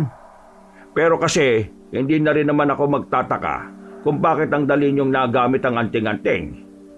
Nararamdaman kasi niya na karapat-dapat kayo dahil na rin sa ginawa niyong pakikipaglaban noon. Pero hindi mo pa rin ba sasabihin sa amin kung saan namin makikita ang lungga ng mga aswang? Hindi pa. Kapag nakita kong handang-handa na ang katawan at isipan ninyo, sasamahan ko pa kayo papunta ron. Kara mo naman, Mang Horolan. Wala ka pa rin bang tiwala sa amin? Hindi naman sa walang tiwala. Sadyang alam ko lang na magmamadali kayo kapag sinabi ko na sa inyo. Tandaan nyo, hindi nyo pa nagigising ang tunay na kalakasan ng inyong mga anting-anting. Tama si Mang Horolan. Kailangan mas maging handa tayo. Kasi kung hindi, para lang tayong tumalon sa kumukulong mantika kapag nagpunta tayo sa balwarte nila. Sa ngayon, umuwi na muna kayo sa inyo at magpahinga. Mag-relax. Walang sinyalis ng pag-atake ngayon kaya makakapagpahinga kayo ng mas matino. Hindi mo ba talaga kami dadalhin sa bahay mo? Kung may bahay lang ako bakit naman hindi? Sus, kunwari ka pa. Ayaw mo lang talaga. Siguro may tinatago ka, no? Meron talaga. Marami. Napapakamot na lang kami habang pinagmamasdan naming naglalakad papalayo si Mang Horolan, Kabanong. Pag-uwi namin sa baryo namin, masigla ang mga tao. 2 buwan na ring walang kumakalat na balita tungkol sa mga aswang. Kaya naman, halos lahat ng residente ay tuluyan ng kinalimutan yon. Ganun pa man, nanatili pa rin naman kaming alerto. Hindi kami kailanman naging kampante. Kahit sa gabi ay hindi kami natutulog ng mahimbing para lang mabantayan ang paligid. Ay nako, pambira naman talaga to si Gabgab oh. Kapag inuutusan palagi matagal bumalik. Mantika na lang ang kulang ko, magluluto na ako eh. Ano pang aasahan mo ron? Palakwento ang isang yun eh.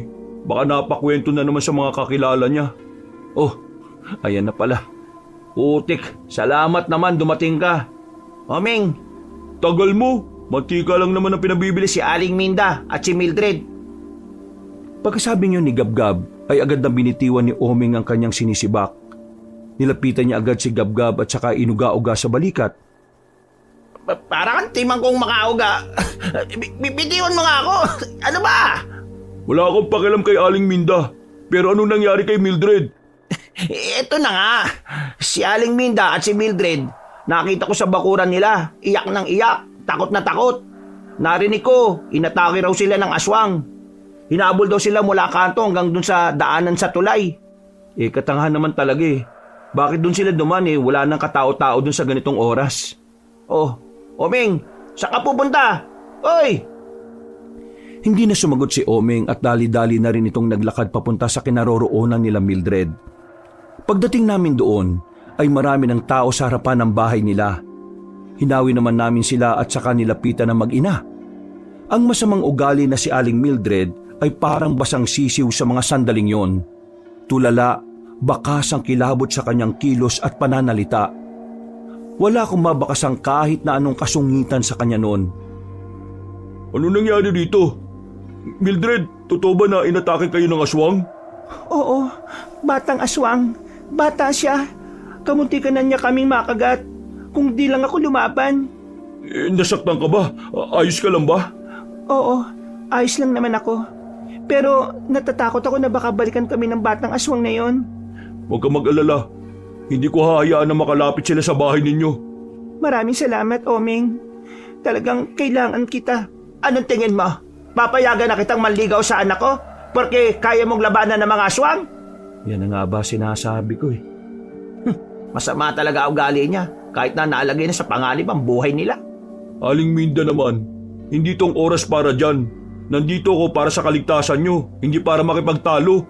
Alam ko ng style mong ganyan. Style mo, bulok! Kunwari ka pa na may malasakit pero sasamantalahin mo naman ang pagkakataon para mas mahulog sa iyo ang anak ko. Pwes, para sabihin ko sa iyo, kahit na anong gawin mo ay hindi talaga ako papayag. Wala akong pakialam. Kung ayaw mo, si Mildred na lang ang poprotektahan ko. Bahala ka malapa ng aswang.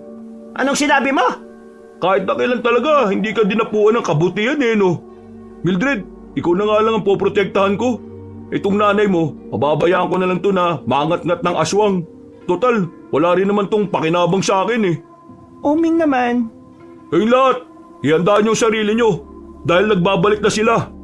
Maiintindihan namin kung matatakot kayo. Pero walang magagawang takot kung yun ang paiiralin. Maging matalino at maging mapagbasid. Kailangan niyong tapangan. Huwag niyong gagayahin tong si Aling Minda. Walang ibang inatubag kundi ang manghamak. Boom! Basag! Aray mo! Nauna nang naglakad si Oming at sumunod naman kami sa kanya. Nagapunan muna kami at pagkatapos bumalik na kami sa harapan ng bahay nila Mildred. Sa tapat noon ay merong kubo na pwedeng matambayan. Habang nagbabantay nga kami roon ay nakatanaw sa bintana si Aling Minda. Masama ang tingin sa amin, lalong-lalo na kay Omeng. Natigil ang pinag-uusapan namin nang marinig namin ang sigaw ng isang lalaki. Medyo malapit lang yun sa lokasyon namin kaya naalarma na kami. Kami nang bahala doon. Dito ka lang, Omeng. Bantayan mo si Mildred. Sigurado ka ba? Oo, kaya na namin yun. Nagiging aktibo ng anting-anting ko. Ibig sabihin may aswang nga ngayon. Wala na kaming sinayang na pagkakataon ni Gabgab. Gamit ang kapangyarihan ng anting-anting namin, natukoy namin ang kinaroroonan ng aswang. Nakarating kami sa dating tindahan ng buko malapit sa palengke. Isa yung abandonadong pwesto. Maraming nakatambak na kung ano-ano. Pare, nandito lang siya. Nararamdaman ko. Hoy aswang! Lalabas ka ba dyan o kami ang lalapit sa'yo? Pre, ramdam ko mas malakas to dun sa napatay ni Mang Horolan. Anong uri? Hindi ko sigurado pero parang gabunan. Gabunan? Ilan? Isa lang yung nararamdaman kong presensya. Sa halip na gabunan ang makita namin, mga tiktik ang lumitaw sa gilid-gilid. 10 aswang, pero hindi kami nakaramdam ng kaba para sa mga yon. Sa halip, ginanahan pa kami. Sige, lapit! Tingnan natin! Sabay-sabay na umatake ang mga aswang. Agad ko naman pinagana ang anting-anting ko. Lumakas ang lahat ng pandama ko. Lalong-lalo na ang pakiramdam ko sa paligid. Kaya kahit na anong kilos nila ay nalalaman ko.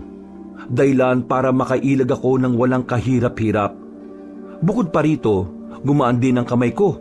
Kaya naman mabilis kong naihataw ang hawak-hawak kong katana sa kanila. Si Gabgab naman ay agad ding nakagawa ng pag-atake. 3 ang agad na napas lang niya. Sobrang dami naman pala ng mga to. Focus lang pare, focus! Marami-rami pa ang mga yan. Hindi ko na hinintay pang makalapit ang mga aswang. Ako na ang kusang pumunta sa kinatatayuan nila. Mabilis ko silang pinaghihiwa gamit ang katana. Isa-isa silang bumagsak. Wala pang 1 minuto ay napaslang ko na rin ang mga natitira. Pare, nararamdaman mo pa rin ba yung presensya ng gabunan? Hindi na. Wala na akong maramdaman. Nakaalis na yon. Pero hindi na muna natin siya hahanapin. Delikado. Balikan na lang natin si Omeng. Sinuyot ko na muna ng tingin ng buong paligid pero wala na kaming nakitang aswang na buhay. Pero bago kami umalis, pakiramdam ko noon ay merong mata na nakatingin sa amin. Hindi ko mawari kung yun ba ang gabunan na unang naramdaman ni Gabgab. Nakabalik kami kay Omeng. Maayos naman ang kalagayan nila roon kaya nakahinga na rin kami na maluwag. Sa kubong yun na rin kami natulog. Mga bandang 4:00 na ng madaling araw nang bumalik na kami sa bahay. Gising! Gising! Uy! Gumising kayo! Oo, ang bira naman oh. Ano na naman ba yun? Huwag mo sabihin inatake na naman ng aswang yung mag-ina. Anong nangyari sa kanila? Agad na napabangon si Oming ng mga sandaling yon, Kabanong. Bumakas agad ang pag-aalala sa kanyang muka. Lalabas na sana siya pero hinila siya ni Gabgab. Sinampal siya ng mahina sa muka para matauhan. Hindi to tungkol sa mag-ina. Li kayo, sumama kayo sa akin. Magugulat kayo sa makikita nyo. Kahit na wala pa kaming hilamos noong mga sandaling yon, ay dali-dali na kaming lumabas ng bahay. Ilang metro lang ang nilakad namin at nakarating na rin kami sa tulay. Inabutan kami doon ng mga nagkukumpulang mga tao.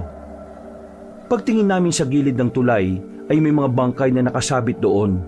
Nakabigti, maraming sugat sa katawan. Hindi yun mga normal na tao. Dahil ang mga nakabigting bangkay doon ay walang iba kundi mga aswang. Mga aswang? 7 aswang? Sinong gagawa niyan? Hindi kaya meron pang ibang manunugis na nakapatay na mga yan? Si Mang Horolan lang ang alam ko makakagawa nito. Hindi siya. Paano hindi siya? Ibukod sa atin, siya lang naman ang may kakayahang makapaslang sa mga yan. Siya lang ang biyasa sa pagtugis ng mga aswang. Mas magaling pa nga siya sa iba nating kapwa manunugis eh. May nakakita mga tao habang binibigti isa-isa yung mga yan. Ang sabi ng mga napadaang tanod, aswang din daw ang gumawa niyan. Ha? Kalukuhan. Aswang? Aswang napapatay ng kapwa niya aswang? Teka, sandali. Naguguluhan ako eh. Bakit naman gagawin nyo ng aswang sa kapwa niya? At paano naman sila nakakasiguro na aswang ay nakita nilang nagbibigti sa mga yan? Ang sabi nila, yung aswang na nagbigti sa mga yan may malapad na pakpak. Hindi nga lang daw nila nakita yung mukha kasi madilim. At saka natakot na daw sila nang maramdaman ng aswang na yun na pinapanood nila ang nangyayari. Aswang sa aswang? Bago to ah. Ngayon ko lang to narinig ah. Huwag ka mag-alala, ako rin. Kung totoong aswang nga yung pumatay sa mga yan, ibig ba nitong sabihin magiging kakampi natin sila? Hindi. Kahit kailan, hindi tayo pwede magtiwala sa mga aswang. Yan ang unang-una sa batas nating manunugis. Ang mga aswang ay aswang. Kahit na kailan, hindi uso sa kanilang kabutihan. Likas sa kanilang kasamaan. Sa tingin ko, nagiging magkaaway din ng mga aswang. Pero tama nga si Damian, hindi natin sila pwedeng pagkatiwalaan. Di porke pumatay sila ng kapwa nila pwede na nating iasa ang buhay ng mga tao sa kanya. Mag-almusal na lang muna tayo. Puntahan natin si Mang Horolan sa tagpuan. Malamang nandun yon dahil sa mga nangyari ngayon.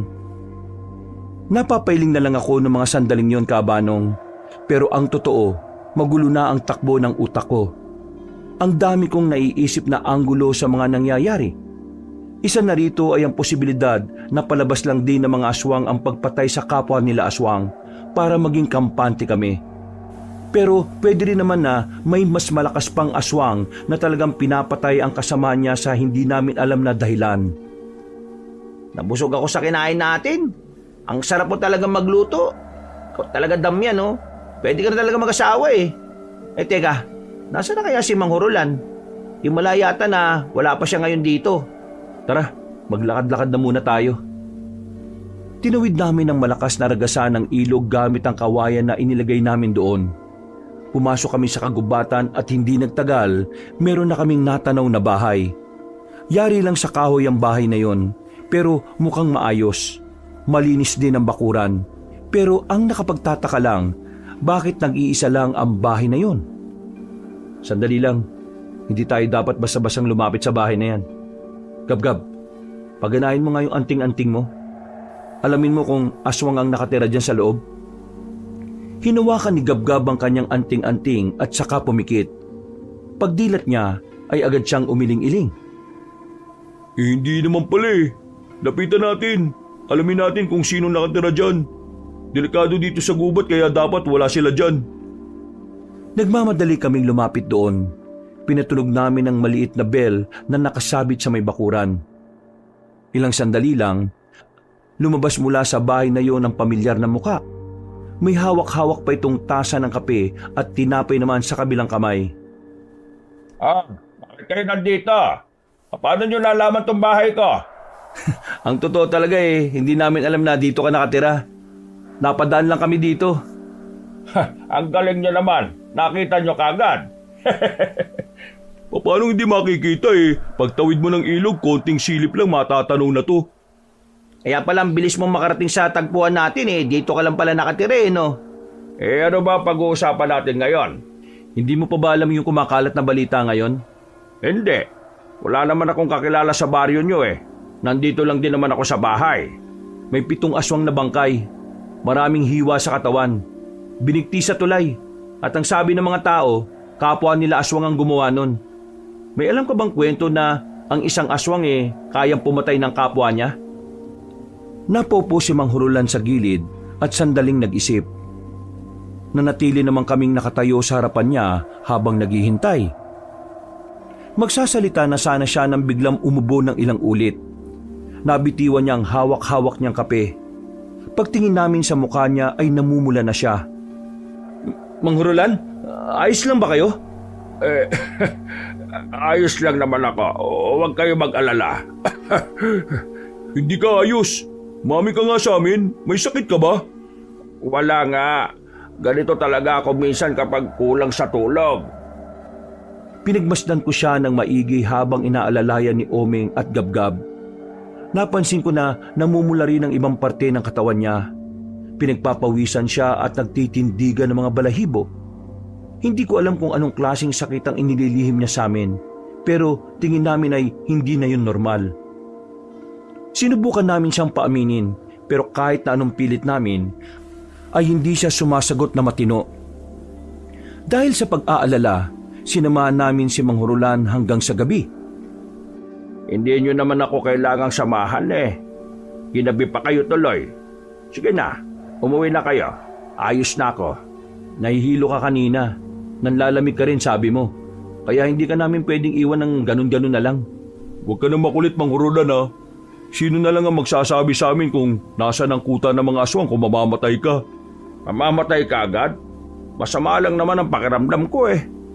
Teka sandali. Huwag kayo maingay. Ha? Bakit? Huwag na nga muna kayo maingay.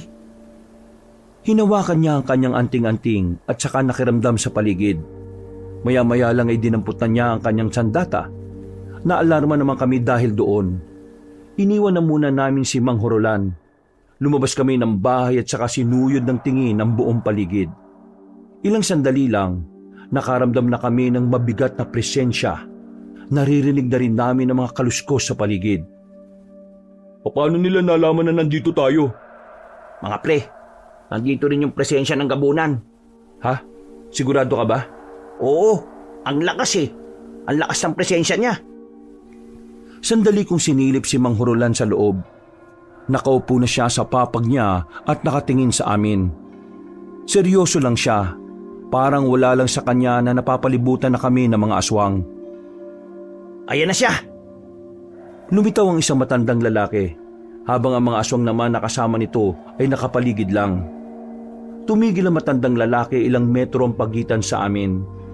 Sandaling namayan niyang katahimikan. Nakangiti siya, kalmado, pero sandali lang niyang tiningnan ang mga hawak naming katana. Isa kang gabunan. Tama, isa akong gabunan. At kayo? Kayo mga batang henerasyon nung unang labanan 4 na taon nang nakalilipas. Naalala ko pa kayo. Lalong-lalo ka na. Ikaw ang apo ng pinakamagiting na manunugis noon. Kung ganon, isa ka pala talaga sa mga nakatakas dati. Nakatakas? Hindi. Dahil hindi naman ako sumalang sa labanan nung panahon na yon. Nalaman ko lang. Nilagas nyo na ang mga kasamahan ko. Pero hindi naman natin maiiwasan na may mamatay sa mga ganong uri ng labanan, hindi ba? Kaya hindi naman gaanong sumama ang loob ko. Sa katunayan, 4 na taon din ang hinintay ko para paghandaan ang muling sagupaan. At ngayon, mukhang umaayon sa akin ang sitwasyon. Sandali siyang sumilip sa loob ng bahay. Lumapad ang ngiti niya nang makita niya roon si Mang Hurulan. Hurulan, Hurulan, Hurulan! Hindi ko inakala na may mga alipores ka na pala. Magkakilala kayo? Magkakilala? Hindi lang basta magkakilala. Magkakilalang magkakilala kami. Kilala ko siya dahil noon pa man magkalaban na kami. Ako talaga ang pakay niya ngayon. Lumabas ng bahay si Mang Horolan. Lumapit siya at humarang sa amin. Wala man lang siyang dalang sandata, bagay na ipinagtaka ko naman. Alam naman kasi namin na maaaring mapalaban na kami noon at kaharap pa namin ang pinunong gabunan. Pero si Mang Horolan parang kampante lang siya. Mukhang ayaw mo yatang malaman kung sino ka. Kung inakala mong mapapatay mo ko ngayong gabi, nagkakamali ka. Hindi ka mananalo sa akin. Paano ka makakapalag sa akin alam mo naman sigurong may nangyayaring kakaiba sa katawan mo. Pero huwag ka mag-alala. Hindi naman kita papatayin, Horolan. Hindi ako pumapatay ng kaibigan. Pero itong tatlong ito, hindi sila kasama sa pagbibigyan ko. Masyado mo yata kaming minamaliit Huwag ka makampante. Kung natalo namin kayo noong mga binatilyo pa lang kami, magagawa rin namin yun ngayon. Hindi nagsalita pa ang matandang aswang. Sumenyas na ito. Agad namang naglabasa ng mga aswang sa gilid-gilid. Dumaan kayo sa likuran ng bahay ko. Ako lang bahala rito, bilis! Hindi pwede. Hindi ka namin iiwan. Sundin nyo na lang ako! Noong mga sandaling yon, hindi namin maintindihan si Mang Horolan kung bakit parang bigla siyang natakot. Alam namin na kaya naman naming labanan ng mga yon, pero dahil yon ang gusto niyang mangyari ay sinunod na lang namin siya. Tama ba talaga na iniwan natin siya? Hindi ko nga rin alam pero tingin ko mas malalagay sa alanganin ng buhay natin kung hindi tayo aalis. Kayang-kaya naman ng anting-anting natin yun Basta, pakiramdam ko may ibang plano si Mang Horolan. Bilisan na lang natin ang takbo para hindi nila tayo abutan. Dali! Sa halos 5 minutong pagtakas ay nakalayo na rin kami sa bahay ni Mang Horolan. Nakatawid na kami sa ilog. Doon pa lang kami nagkaroon ng pagkakataon na makahinga. Tingin ko talaga, hindi dapat natin siya iniwan Babalikan natin siya, pero palilipasin muna natin ng ilang minuto. Kayanin ba ni Mang Horolan yon? May sakit siya at nangihina. Paano niya matatalo mga yun? Hindi siya mamamatay. Yun ang nararamdaman ko. At yun din ang sinasabi sa akin ng anting-anting ko. Kaya kailangan natin magtiwala sa kanya. Nagtago lang kami sa malaking bato habang nagpapalipas ng oras. Kung ano-anong pumapasok sa utak ko noon, Kabanong. Gumugulo rin sa isipan ko ang sinabi ng matandang lalaki kay Mang Horolan. Sa paraan kasi ng pananalita nito ay parang matagal na talaga silang magkakilala. Na para bang hindi lang sila basta magkakilala. Tila ba meron silang malalim na ugnayan. Pero pilit ko pa rin inaalis sa isipan ko na baka kaibigan niya talaga yon. Wala pa akong nababalitaan ng isang albularyo ay may kaibigan na aswang. Makalipas ang halos 20 minutos, binalikan na namin si Mang Horolan. Malayo pa lang ay natatanong na namin ang mga katawan na nakahandusay sa bakuran niya. Dali-dali kaming lumapit. Nadatnan namin ang mga aswang na wala ng buhay. Duguan, malalaking hiwa ang tinamo nila. Nagmistulang tapunan ng bangkay ang bakuran ni Mang Horolan. Kinaya talaga ni Mang Horolan ng mga ito? Partida! Hindi pa maganda ang pakiramdam niya kanina Kakaiba talaga siya. Paano niya yun nagawa? Wala naman siyang anting-anting At saka, tingnan niyo mga pre. Napaka-brutal ng pagkakapatay niya rito. Para siyang may galit Si Mang Horolan. Pumasok kami sa loob ng bahay pero hindi na namin nakita si Mang Horolan doon. Dahil doon, mas lalo kaming nag-alala para sa kanya. Nilibot namin ang gubat sa pagbabaka sakaling maabutan namin siya na kinakalaban ng matandang gabunan. Pero sa kasamaang palad, hindi na namin siya nakita pa. Napaisip na ako sa mga nangyayari. Ayaw ko mang isipin pero palagay ko, may tinatago talaga si Mang Horolan na ayaw talaga niyang malaman namin. Sumapit ang kinaumagahan. Hindi pa rin namin siya makita. Nakailang balik na kami sa bahay niya pero wala pa rin. Nasilaban na nga namin yung mga bangkay ng mga aswang pero kahit anino niya ay hindi man lang lumitaw. Sana kaya napadpad yun? Hindi kaya nabihag na siya ng mga aswang? Pakiramdam ko hindi Anong ibig mo sabihin? Narinig niyo naman siguro yung sinabi ng matandang gabunan kagabi. Magkaibigan sila. Sineryoso mo talaga yun? Malamang sinabi lang yun ng aswang na yun para mang-asar. Hindi. Nararamdaman kong totoo yun. Totoong meron silang malalim na ugnayan ng aswang na yun. Kasi kung iisipin mo kung alam niya ang bahay ni Mang Hurulan, dapat nung pa nila pinatay si Mang Hurulan. Sabagay, may punto si Damian. Alam mo, sa presensya ng aswang na gabunan at ni Mang Hurulan, dun sa aswang yung mas malakas. Kaya kung mas malakas yung gabunan, dapat noon pa wala na si Mang Hurulan. Bakit hindi nila pinapatay? Ang gulo. Hanggang ngayon iniisip ko pa rin kung bakit niya tayo pinaalis. Para saan pa yung mga binigay niyang anting-anting, di ba? Meron akong iniisip na dahilan pero hindi ko pa sigurado kung tama. Ano? Meron siyang tinatago sa atin na ayaw niyang malaman natin kagabi. Kung ano yun ang hindi natin alam. Mga pre, tingnan nyo dun sa gilid ng unan niya. May papel. Sulat yata yun. Lumapit kami sa higaan ni Mang Hurulan. Dinampot ko ang kapirasong papel. Pagtingin ko ay meron ng laman. Isa itong malinaw na direksyon kung saan matatagpuan ang lugar na pinagtataguan ng mga aswang. Anong nakalagay? Nakasulat dito kung saan natin makikita yung balwarte ng mga aswang. Mukhang kailangan na natin puntahan mamayang gabi. Baka nga biyag nila si Mang Hurulan. Mukhang alam na ni Mang Hurulan na mangyayari ang lahat ng ito kaya siya nag-iwan ng sulat. Tandaan yung mga sarili ninyo. Mamaya, pagsapit pa lang ng kinagabihan aalis na tayo at pupuntahan natin ang salot na yon. Ililigtas natin si Mang Hurulan. Napatangon na lang sila. Bumalik kami kagad sa bahay para ikondisyon ang sarili namin. Habang nagpapahinga kami sa bahay, bigla namang dumating si Aling Minda. Galit na galit. Nagpupumilit na pumasok sa bakuran pero nakakandado ang gate naming kawayan. Ano bang problema nyo, Aling Minda? Problema ko? Yang lalaking yan! Ako? Problema mo? Bakit? Inaano ba kita? Huwag ka na magmangmangan pa. Alam kong sinama mo si Mildred kagabi at tinakaan yung magtanan. Ha? Pinagsasasabi mo? Sabog ka ba? Aling Minda, lakas ng tama niya na. Saan ka umiskod niyan? Anong tama-tamang pinagsasasabi niyo, ha? Gusto niyong tamaan kayo sa akin? Ilabas niyo ang anak ko. Kasi kung hindi, ipadadampot kita sa mga pulis. Wala rito ang anak mo. Hindi kami nagkausap kagabi dahil meron kaming inasikaso. Tingin mo maniniwala ako sa'yo? Di wag ka maniwala. Pakailam ko sa'yo. Aling Minda, magkakasama kami kagabi. Hindi namin kasama si Mildred. Kailan ba siya huling nasa sa inyo? Inutusan ko lang siyang kumuha ng banabas sa tabi ng ilog kagabi. Tapos, hindi na bumalik. Di ba madalas kayong natambay doon? Kaya malakas talaga ang pakiramdam ko na kinuha mo ang anak ko. Saan mo siya dinala, ha? Si Mildred? Nagpunta sa ilog kagabi? Kunwari ka pang walang alam. Sinungaling ka. Ilabas mo ang anak ka.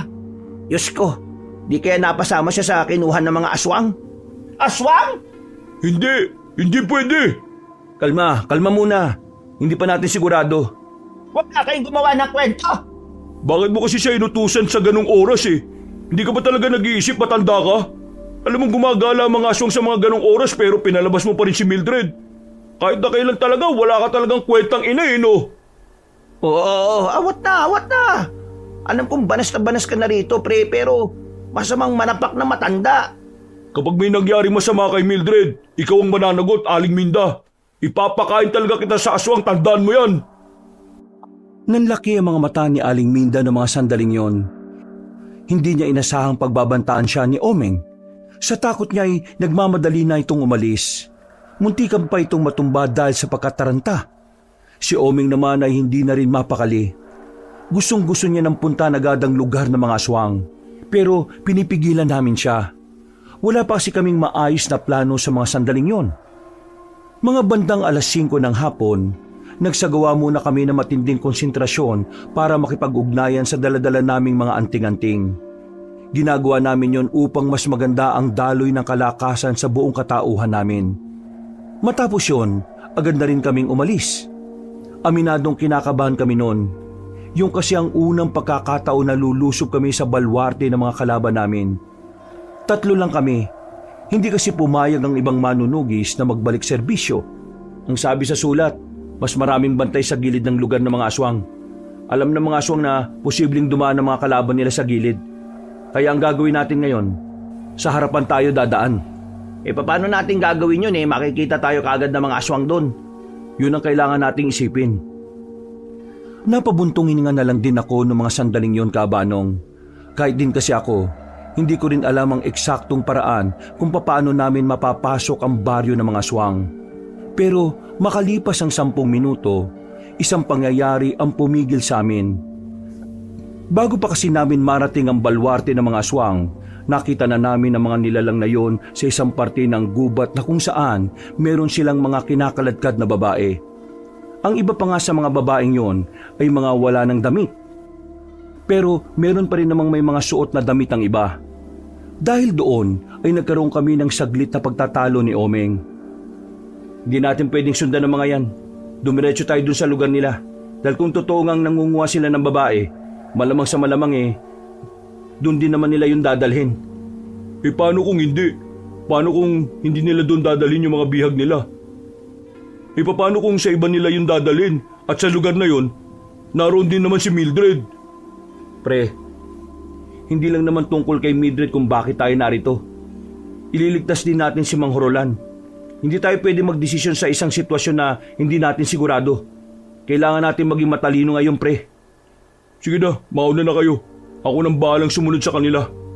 Oming naman, masisira ang mga planong pinag-usapan natin Hindi ko pwedeng ipagsawalang bahala ito. Baka magsisi ako kapag hinayaan ko ang mga aswang na yan. Tapos sa pupuntahan nila naroon din si... Doon din yan sa balwate nila pupunta. Ano bang mahirap intindihin doon? Ibang direksyon nila, Damian. Ibig sabihin, iba rin ang lugar ng destinasyon nila. Mag-isip ka nga. Oo, baka naman kayo pa mag-away dyan Ito kasi, sabi na susuportahan ako sa pagmamahal ko kay Mildred. Pero ngayon, kontra naman ang kontra. Hindi naman sa kontra ng kontra. Meron na kasi tayong napag-usapan Yun ang susundin natin plano. Pasensya na kung masisira ang plano. Kailangan kong sundin ang kutob ko. Isira ulo ka ba? Sa inis ko sa kanya ay napalakas na ang pagkakasabi ko. Agad na uminit at naging aktibo ang daladala kong anting-anting. Sinyalis na nakakaramdam na ito ng panganib. Pagsilip namin sa mga aswang, nakita naming naglalakad na sila papalapit sa amin. May mga hawak silang sulo kaya kitang-kita namin sila. Wala na kaming panahon magtalo noon kaya pinaghandaan na lang namin ang kanilang paglapit. Yan na nga ba sinasabi ko Dahil sa katarantaduan yung dalawa, masisira talaga lahat ng pinagplanuhan natin.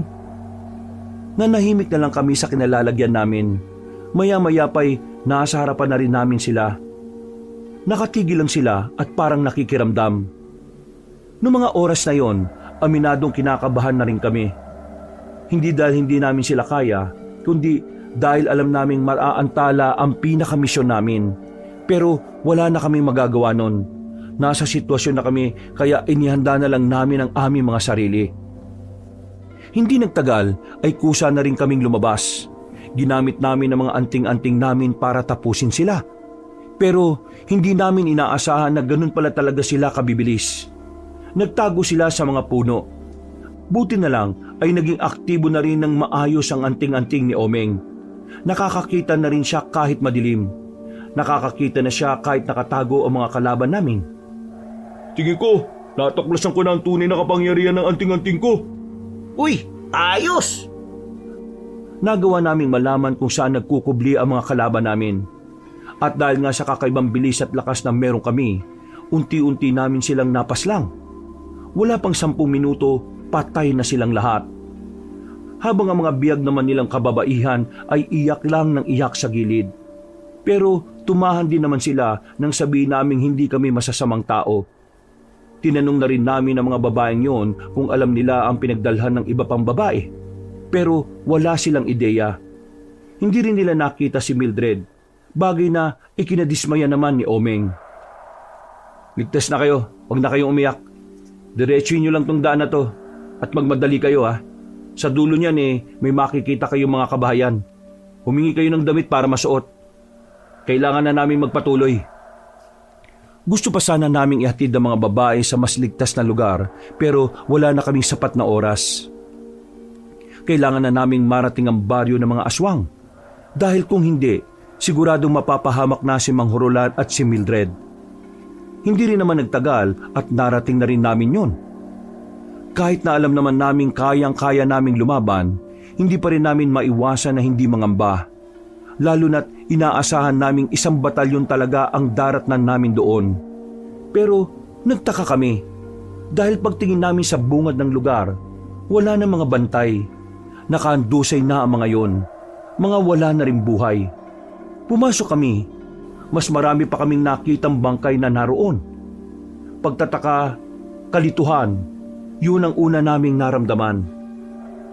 Hindi namin alam kung sino ang may kakayahang makaubos sa mga aswang na yon.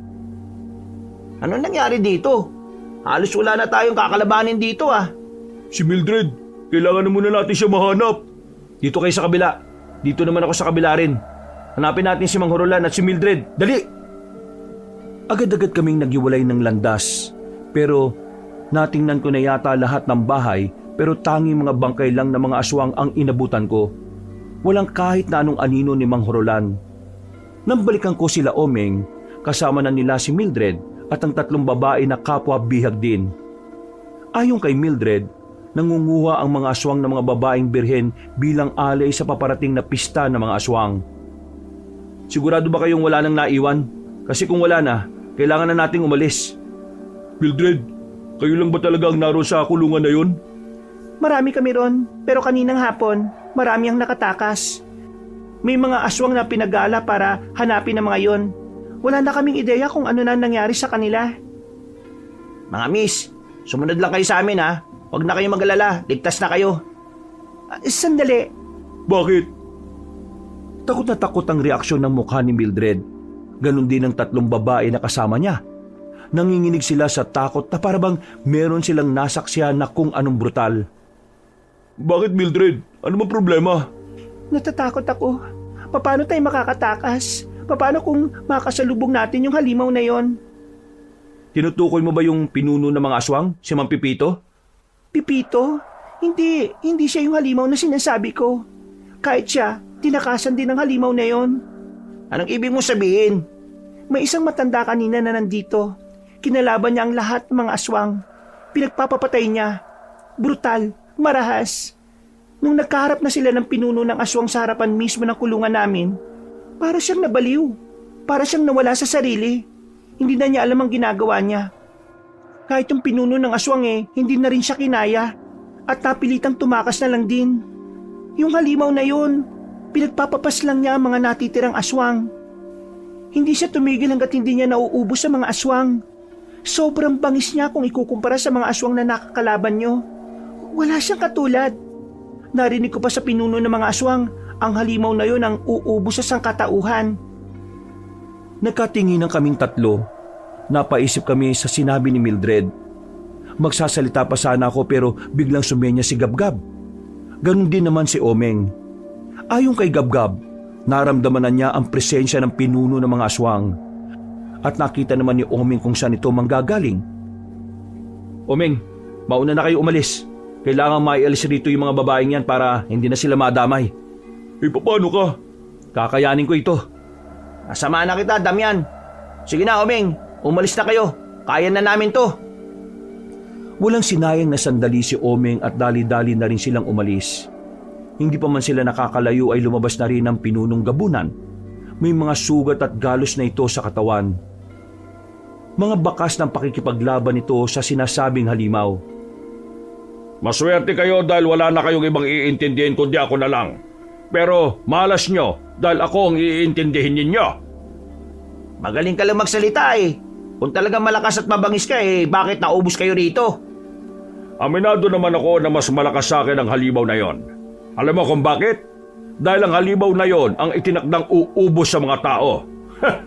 Ginawa talaga namin siyang aswang dahil una pa lang, nakitaan na namin siya ng potensyal dahil sa mga kaalaman niya na meron siya.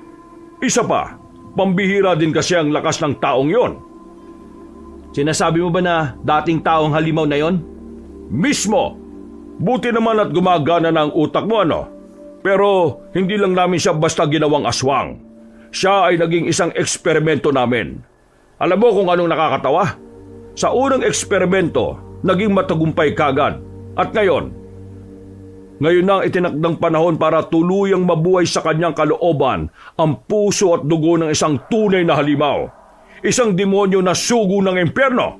Hindi ko inakala na dumating na din pala kayo sa puntong kailangan yung gumawa ng eksperimento para lang matalo kami ha. Pero ano pa bang aasahan ko sa mga aswang? Gagawin ang lahat ng kasamaan para lang maipagsiksikan ang sarili nyo sa buhay ng mga tao. Kinailangan na lang namin gawin yon. Hindi dahil gusto namin kayong talunin sa ganoong paraan. Nakita mo naman, nadamay din ang mga aswang sa resulta ng eksperimento namin. Pero alam mo kung anong pinakadahilan kung bakit namin yung ginawa? Gusto lang naming malaman kung posible bang makagawa ng isang pinakamabangis na nilalang na gaya niya.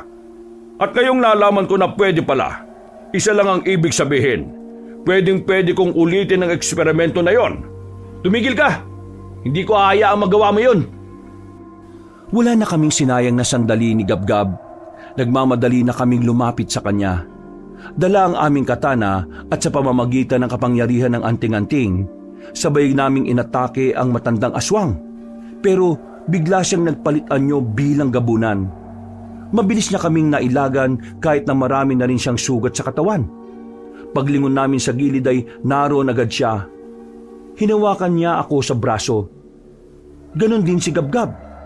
Hinila niya kami ng malakas at saka dinakma sa leeg at idinikit sa pader. Akala nyo ba porke meron kayong gamit na anting-anting matatalo nyo ako sa laban na ito? Tigilan nyo na ang pag-iilusyon. Dahil sa mga sandaling ito, mauuna kayong mamatay. Mas sumikpit ang pagkakasakal niya sa amin.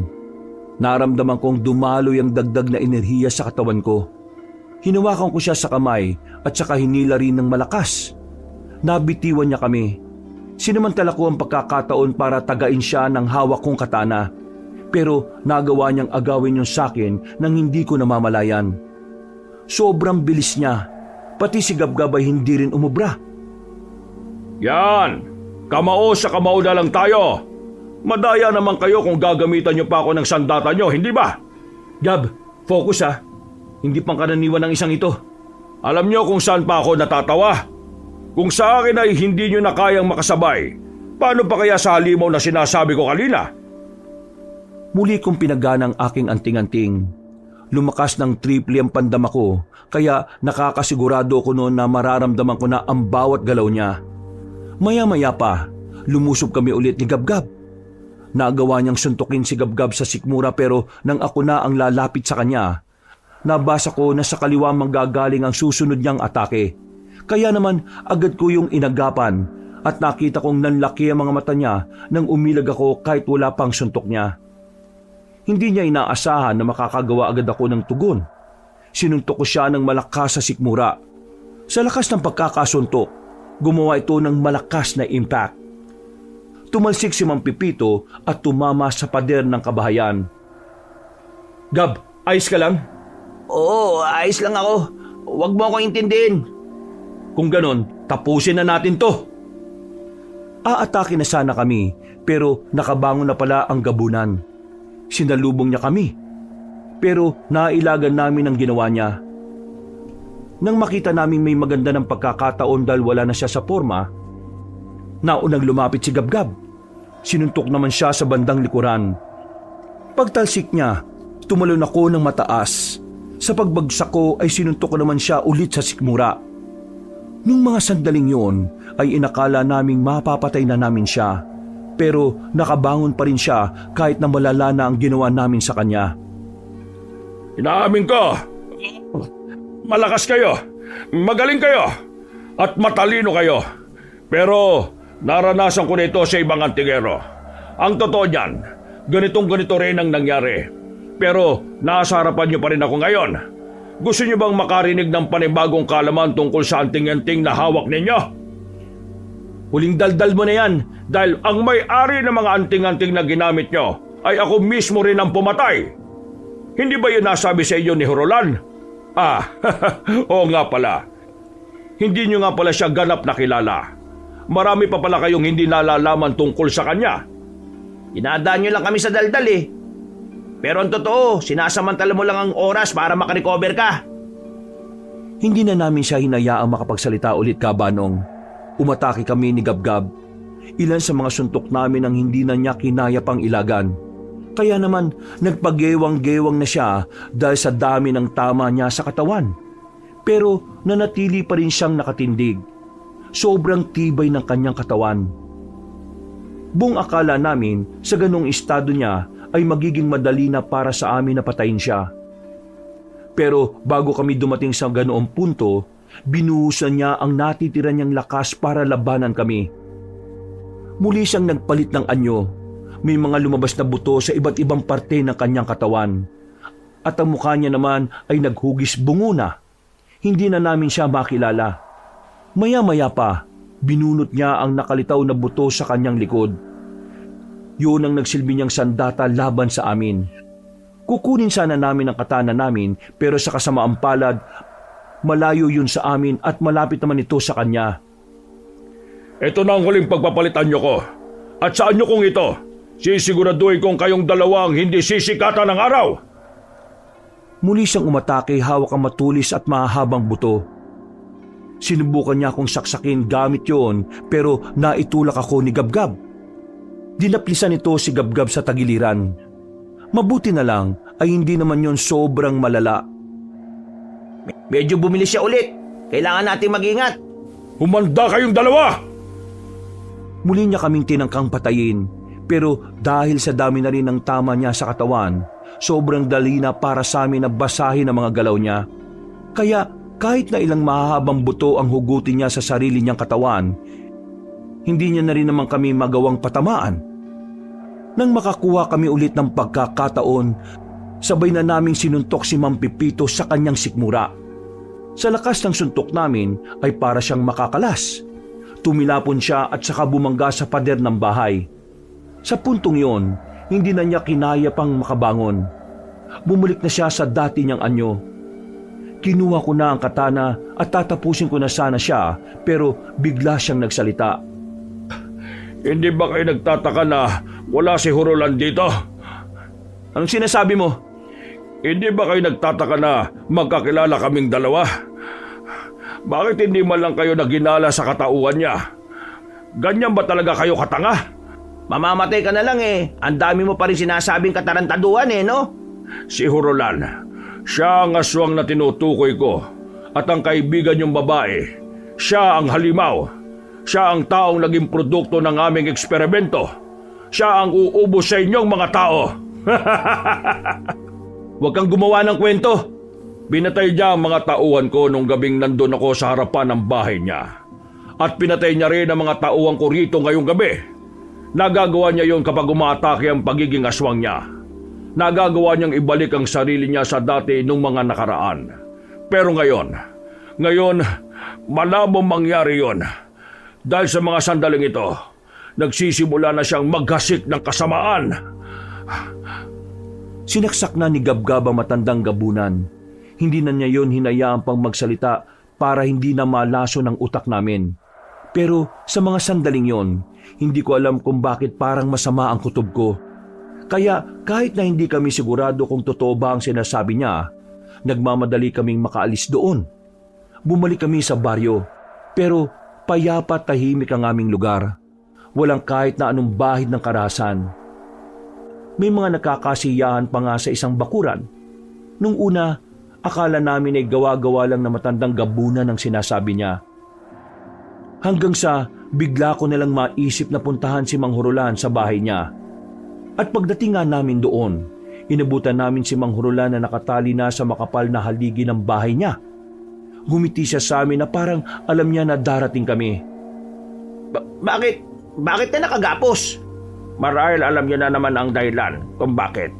Sinabi na sa inyo ni Pepita. Hindi kami naniniwala sa sinabi niya. Alam naming hindi katotoo ang lahat ng sinabi niya. Ako ang mabagis na aswang na pumapatay sa mga alipores niya. At nagagawa ko lang yon kapag sinusubukan kong gamitin ang kalakasan ng pagiging aswang ko. Pero ngayon, hindi ko na yon magagamit pa. Dahil unti-unti na akong nawawalan ng oras. Ilang minuto na lang, tuluyan na ako magiging halimaw at hindi ko na makokontrol ang sarili ko. Kaya naman, nakikiusap ako sa inyo. Gawin niyo ang tama. Patayin niyo na ako bago pa ako maging ganap na halimaw at makapanakit at makapatay pa ng mga inosenteng tao. Inuutusan mo kaming patayin ka? Naihibang ka na ba? Parang ikaw na rin ang pangalawang magulang namin. Tingin mo, paano namin magagawa ang gusto mo? Alam kong mahirap pero kailangan niyong kayanin. Mas maraming buhay ang masasayang kapag hindi ko na nakontrol ang sarili ko. Matanda na ako. Patagal ko na rin dinanas ang paghihirap ng pagiging aswang. Kaya nakikiusap ako sa inyo. Bukod sa gusto kong protektahan ng mga tao, gusto ko na rin matapos ang paghihirap ko. Ikaw Damian, nasa iyo ang anting-anting na makakapaslang sa akin. Kunin mo ang katana ko. Ilang beses na akong iniligtas ng katana ko na yan. Kaya gusto kong yun din ang magpapalaya sa akin sa madilim kong buhay na ito. Manghurulan, Damian, Gab-Gab, pakisabi na rin kay Omeng na sa sandaling nagkakilala tayo, nagawa niyo akong bigyan ng panibagong dahilan para maging masaya. Maraming salamat sa inyo, mga anak. Pagkatapos niyang magsalita, unti-unti na siyang nagbago ng anyo. Malakas na ang angil na narinig namin mula sa kanya. Umuuga na rin ang haligi na pinagtatalian niya. Noong mga sandaling yon, Kabanong, malaki ang tsansang mamatay kami at maraming madadamay na tao kung makakakawala si Manghurulan doon. Kaya kahit na masakit para sa akin, kinuha ko na ang katana niya. Tumayo ko sa harapan niya habang pinipilit niyang makakawala. Binulungan ko ang anting-anting ko na sana bigyan niya ako ng lakas na gawin yon. At sana maging tunay na malaya na si Manghurulan. Maya-maya pa, tumigil na si Manghurulan sa kakaangil. Natagpuan ko na lang ang sarili kong hawak ang katana na nakatusok sa kanyang dibdib. Bumalik ang anyo sa pagiging tao. Hindi na siya nakapagsalita, pero nakatingin siya sa akin habang may ngiti sa kanyang labi. Agad na pumanaw si Manghurulan. Nakisabay pa ang malakas na ulan sa pagagulgol namin ng mga sandaling yon, Kabanong. Sobrang sakit para sa akin na mawala na naman ng taong itinuturing ko na ring isang ama. Pero sa kabilang banda, napigilan naman namin ang mas malawak pang karahasan na mangyayari sana kung nakawala si Manghurulan. Lumipas ang mga araw, linggo, buwan at taon na natili sa puso namin si Manghurulan. Bilang pagpupugay sa kanya, naipaalam namin sa mga tao ang kabayanihan na nagawa niya. At tingin ko, kung nasan man ngayon si Manghurulan, masaya na rin siya dahil sa wakas ang kapayapaan na pangarap niya para sa sarili niya at para sa sanlibutan ay natupad na rin. Hanggang dito na lang po, Kabanong. Marami pong salamat sa lahat ng sumubaybay. Pinagpalang araw po sa inyong lahat. Wakas,